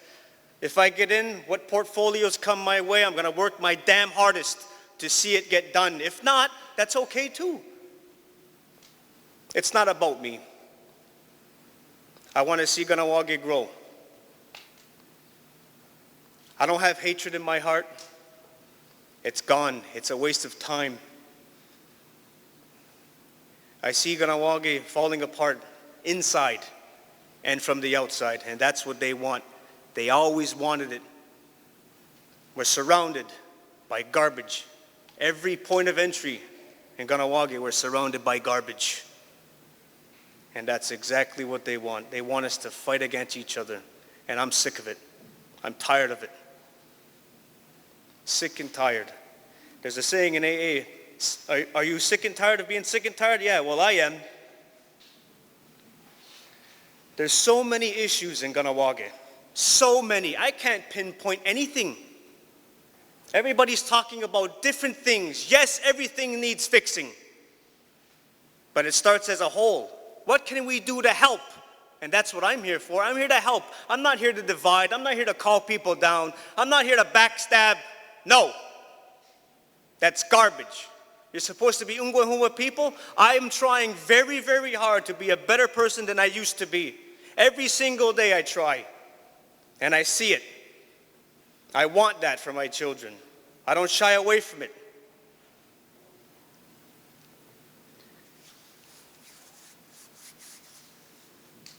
There's so much good that can happen in Kahnawake. I want to see it. But we have to do it together. That's the only way. Not just one person at a table. No, it has to be together. Our town can be something nice. It can be beautiful. Yes, we need houses. We need all this stuff for our children growing up. But remember back in growing up when my mom was small, my auntie, all living, 10, 12 people in one house? That's fine. Anyway, that's who I am. That's what I care. I give a shit about my community, our community. And if you think that I'm okay for the job, that I'm right for the job, then vote for me. If not, that's fine. Life goes on. But I'm not going to bullshit you. Thank you.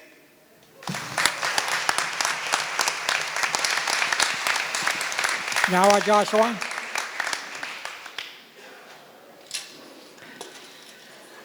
Our next candidate is Paul Rice.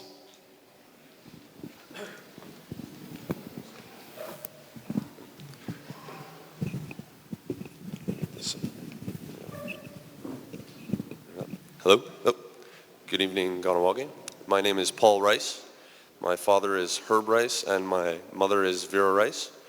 My mother is not from town, and I have a tremendous amount of love and appreciation for both of my parents, for who I am today as a man.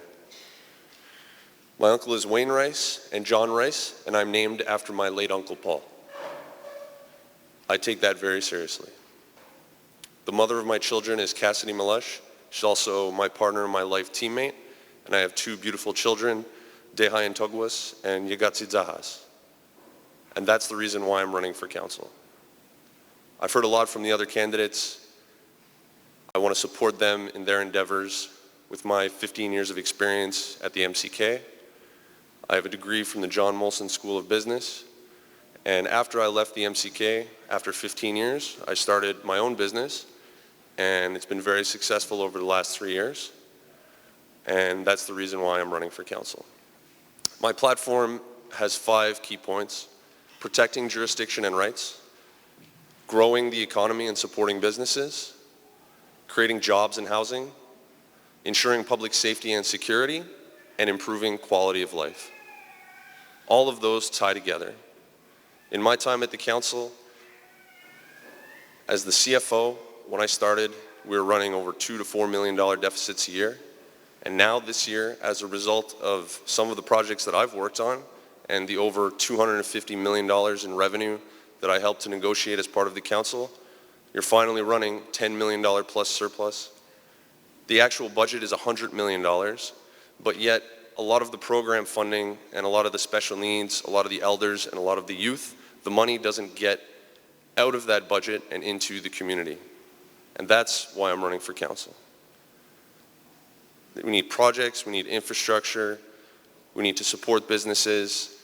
A lot of the projects the candidates talked about, when I was in the council for 15 years, when I started 15 years ago, we needed a new elders lodge. When I started 15 years ago at the council, we needed housing. We still need it. I've been there. I haven't sat at the table as a councillor, but like I said on the radio, I've experienced it in multiple roles. I've sat there as an advisor, as the CFO, as an analyst. I've heard from some of the candidates here tonight when they were councillors. I've heard from Tequiro and Mike DeLille in their terms as Grand Chief.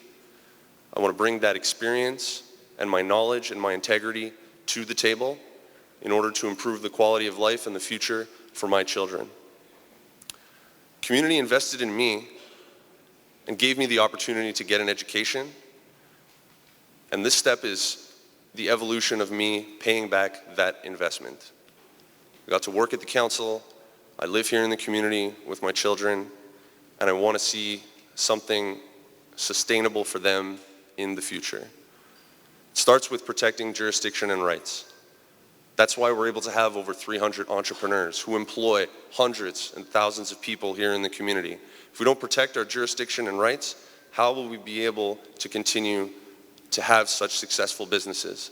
In other territories, the Band Council owns all the businesses. In this territory, the Band Council doesn't own a single business, and that's the way it should be. We should be entrepreneurial. That's how we aspire, and that's how we reach financial independence. We negotiate and we come up with new agreements to generate money, to put into infrastructure, to build assets, so we're able to be financially independent, and we don't have to listen to or be dictated to, not just by the council table, but by federal, provincial, and other governments and outside influences. That's why our economy and businesses are so critical to the future of this nation. Jobs and housing are always a hot topic. There's a disconnect. There's a disconnect between the council and the community in terms of what the needs are. I'm starting to see it in recent, call it months, years, with this current council. A lot of those projects are coming online, and I want to be there to make sure that there's more and more of them.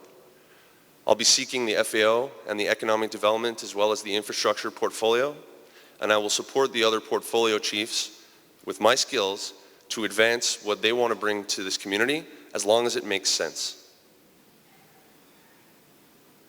Ensuring public safety and security. We need people from the outside to come in here and to shop at the businesses, and we want them to come in here and respect our community. There's a lot of people, maybe not all of them, that want to come in and experience this community. And all of that adds up to improving quality of life. Rice 2024 on July 6th.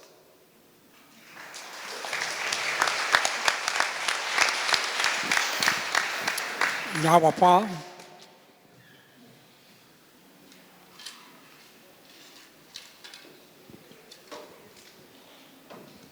Next is Tanya Perron.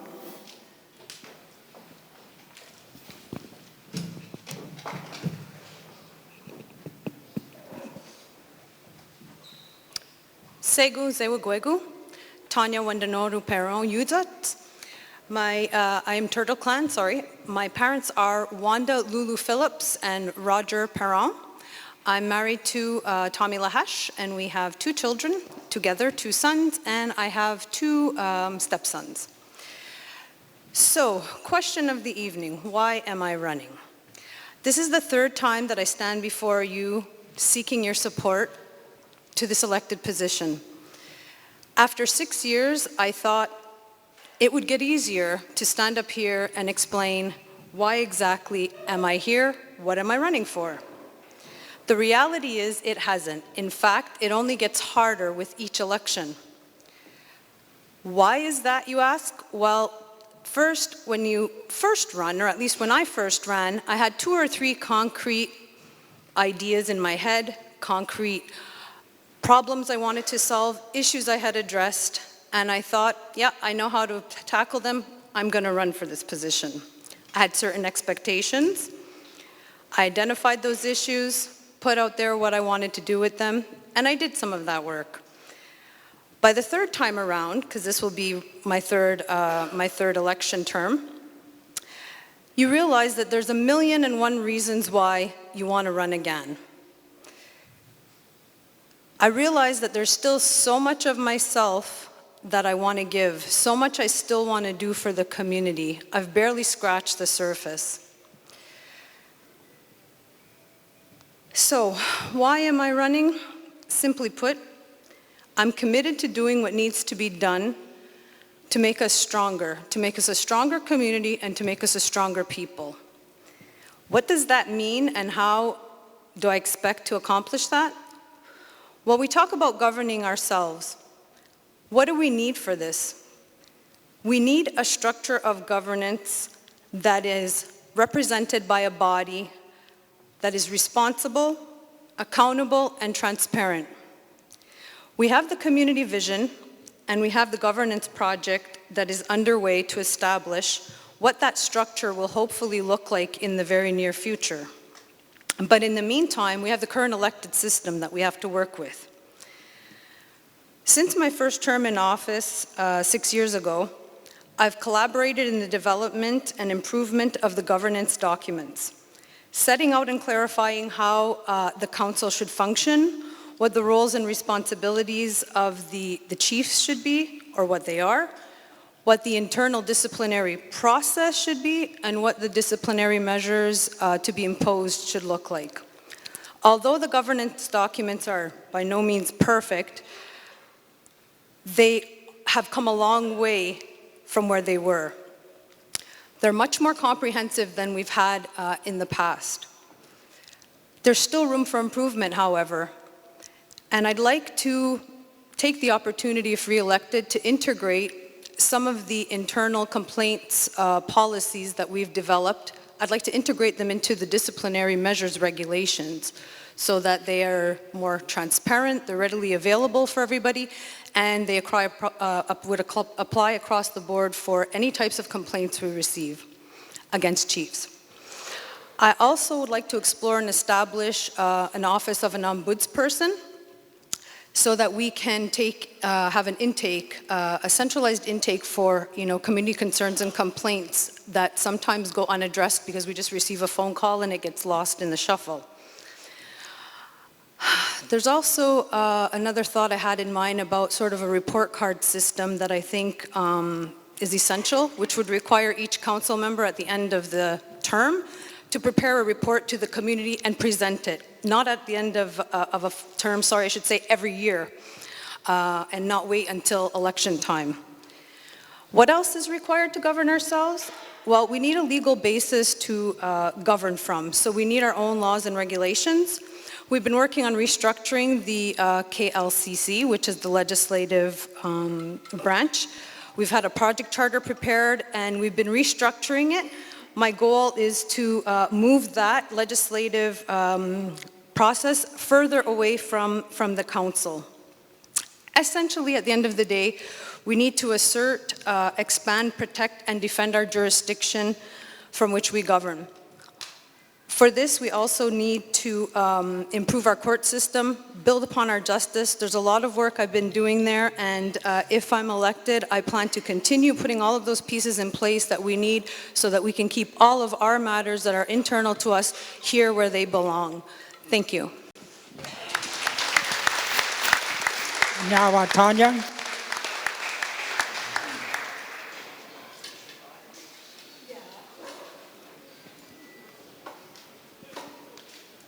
Next in line is Kahnawà Macumber.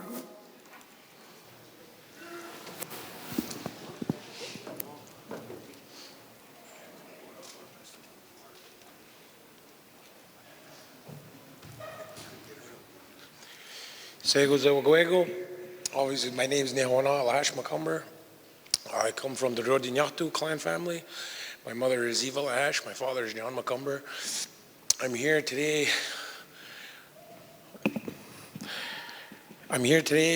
running for office because for the simple reason that we talk accountability, we talk transparency. I don't see any of it. I really don't. You can look at all the decision-making processes all the way back to 1990. The people's voice was taken away by MCK. And we've always found information afterwards when it's too late to do anything. There's no feedback, there's no anything, there's no community engagement. And that's not right. It's not right on all events. We talk 7 generations, we talk our children, we talk respect. Where is the respect for the community? Where is it? That's not respect when somebody doesn't listen to the wants and the needs of our community. With that being said, I was an iron worker. I had my career ended early. I took my education. I started doing construction consulting. It took me places in the world to be cultured, to see things, to see how other places operate. And then it brought me to getting off the couch. Everybody was always complaining, do something, do something. We always say that. So I took my education and I applied for a job within housing at MCK. And when I went there, it was a dumpster fire. We all know that. The people here can attribute that. But because of the great work like Ryan Montour talked about and the funding they were able to get and acquire, that allowed myself and some bright minds within housing to come up with a lot of innovative ideas on what needs to be built moving into the future. There's so many projects that are being unveiled right now and that have come out that are part of the brain projects of myself and the bright minds within housing. As we talked, as you heard them talk about the 12 units for handicap accessible, that's a brainchild of ours that was given. Everybody thinks that MCK is one piece. It's actually two. And Kahnawà said it the other night in the grand debate. And that most people in Kahnawake don't realize that the council table is completely separate from operations. And operations does a heck of a job keeping this community running from day to day. But yet Kahnawake actually doesn't need to have council chiefs or grand chiefs to make decisions. People set it up here. The people have the power. And that's where it comes from, is the people and their voice. But it's time to give them their voice back, truly give them their voice back. We see all these great things coming out of the pipe from the table, and they're being praised so much, but why is it taking so many years for these things? We've seen incumbents here for many years, and only now when it's time to run and the new faces with all the innovative ideas come up, we hear the same old song and dance by the incumbents. You know, I would like to hear them and said this and seen progress within the last few years. But yet here we are again doing the same old song and dance. When are we going to learn? Like I said, you go back to 1990, watch some Elenise Obamswin movies, 270 Years of Resistance. It's the same talk from then till today, same talk. And now even worse, we have the conservative government looks like they're going to be taken over in Canada, which means we're going to have a heck of a fight. So we're going to need strong-minded people that are going to bring these issues to the people and rely on each other. That's how we are here today. We're not here because some council brought us here. We're here because of the strength of the people, and our ancestors were smart enough to know that you needed everybody. I don't see why we can't go back to a clan system. Give an issue, let the clans handle it. Send it to the wolf clan, send it to the bear, send it back. That's our answer. You give it to a runner, the chiefs become runners, you give it to them, they bring it there. If they can't do that, you fire them and you get somebody who can be the people's voice. Because it's great, all these initiatives we have, all the great platforms we have, but if we don't fix our decision-making process, we're not going anywhere. You know, and people are tired of having everything forced. And we talk about the disconnect. Well, that is the disconnect. That is the disconnect right there. It's the lack of information being shared right from the people that are supposed to share it with us, that are supposed to be looking out for us. So I wanted to say, I'm not going to ask anybody to vote for me. I'm not going to ask anybody to vote for anybody. I'm just going to ask that you do the right thing come July 6th, and change will come for us all. Kahnawà.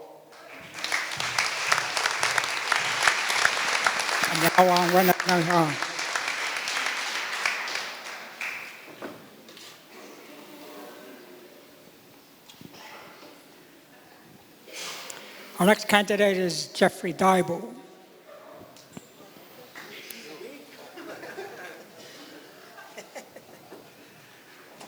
Sego, what Kahnawà zinegwadi neskana. I'm Jeffrey Daibo. My parents were Margaret Thomas and Maddie Daibo, otherwise known as El Diablo. Well, I thought I heard St. Anne's Reel playing. So I worked at council for 12 years, from 2000 to 2012. After that, I left and was recruited by the Wata Council, who I worked for 2 years, also on many of the same issues that Kahnawake is facing. I went back to do ironwork, and I retired in 22. I'm looking at a lot of the issues that we're facing today, and a lot of them are the same as what we worked on way back then when I was working at council. You know, this whole idea of lands. To me, it's very important as far as lands are concerned, and as any iron workers in here know, when you're traveling and you come home, it's always a good feeling. You get home and you sit down and you breathe a sigh of release. It's home. So lands, I think, is very important, especially in this area that they call the scenery. That's all of Kahnawake lands. So to me, we should be doing more to reacquire those lands and use them. I know that Joe Norton, before he passed, he went out there to Highway 30 and he made a very strong statement that this is our lands and we're going to start using them. I don't know if anything's been done since then. I heard on the radio they talked about in the grand debate that it's been over 10 years since there's been any movement on that file, which is very disconcerting. Our responsibility is taking care of the land for future generations. That's why we say it doesn't belong to us, it belongs to them. So I think we have to do more to reacquire. Doesn't matter what Quebec says, it doesn't matter what Canada says, it's not their land. They don't have title to the land. We do, that's indigenous title. So I think we need to do more with regard to that.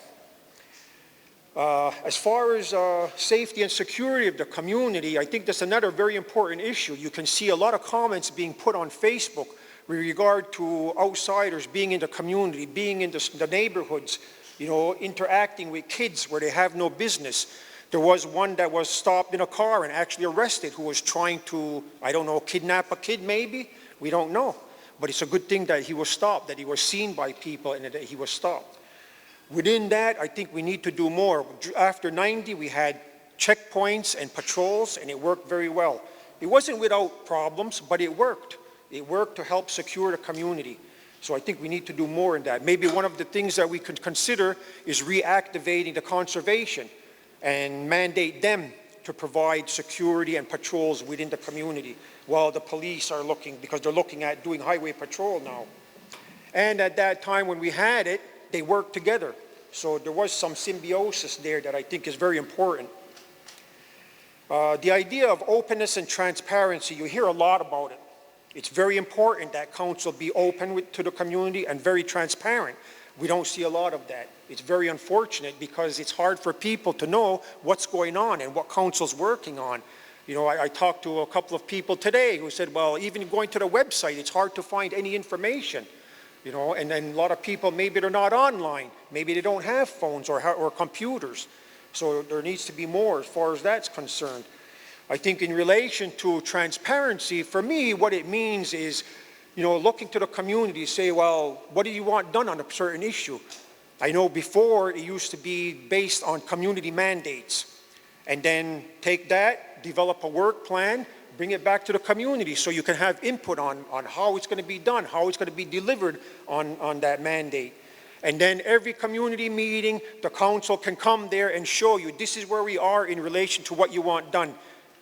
This is the problems we have, are some of the issues, and get some more direction or whatever, or support. So to me, that's what transparency is all about. It's about being accessible and about showing people what you're doing on behalf of the community. They hire you to do some work, you need to be accountable in that area and be able to open and show. There should be a schedule of meetings for every council member to show where they're going to be, who they're meeting with, why. You know, even meetings outside of town. Why do we go to them? What benefit is it going to be to Kahnawake? We can't just go to meetings for the sake of going to meetings. There should be some tangible benefit to Kahnawake. I think in relation to that, also with regard to this Hertel line, the hydro project, I think there should have been a tangible benefit to Kahnawake, say like free electricity. Why not? If it's crossing our land, why not provide a tangible, direct benefit right to the people? Instead of just saying, well, all we're going to do is get money from it, and then the money goes where? Nyawa.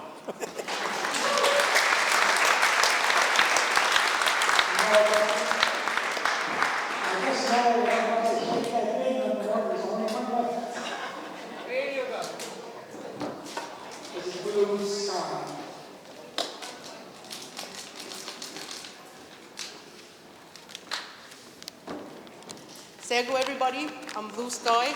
My mother is Molly Sky, Delabos. My father was Robert Sky.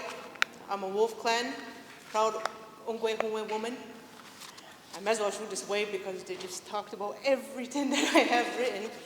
But I have some concerns.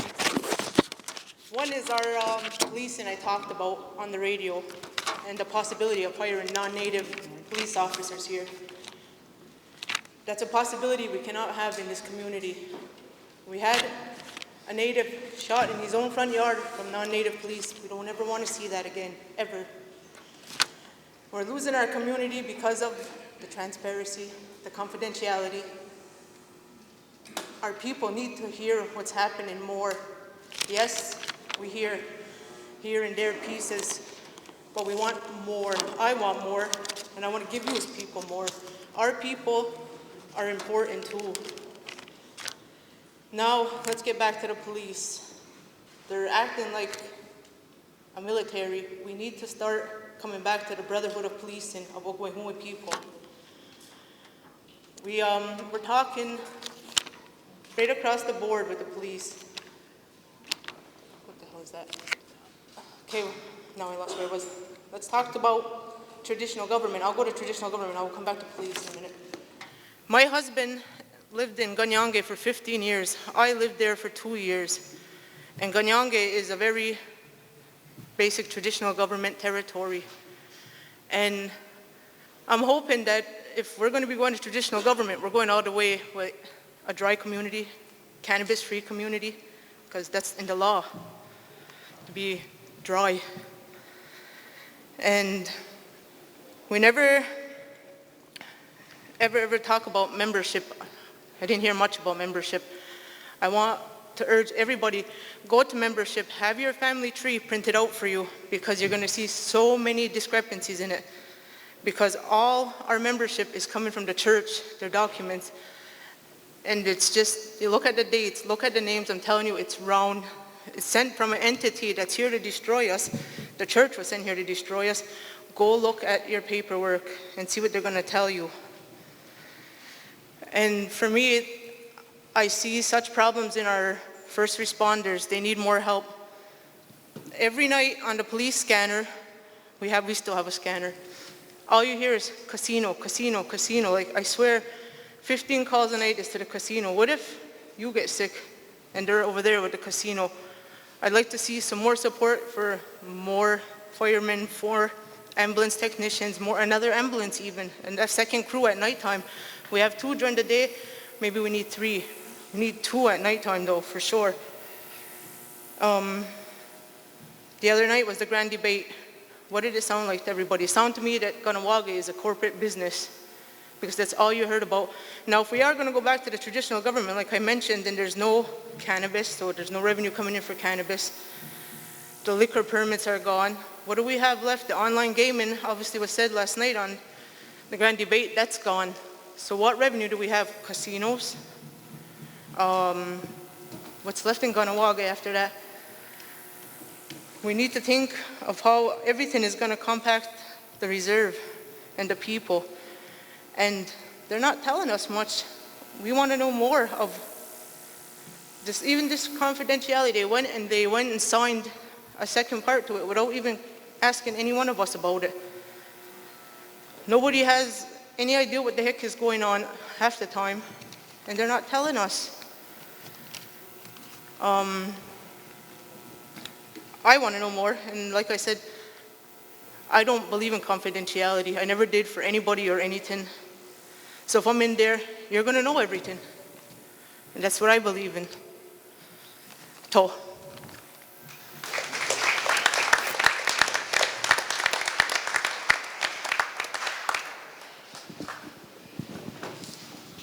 Nyawa Blue.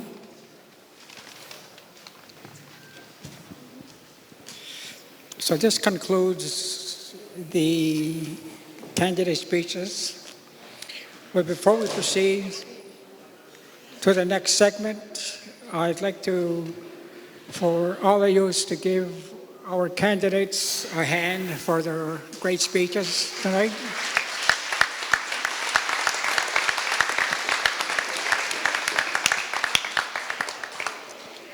I'd like to take this time to thank each candidate for their words, as well as thank everyone for joining us tonight. With regards to the election, remember to make your vote count.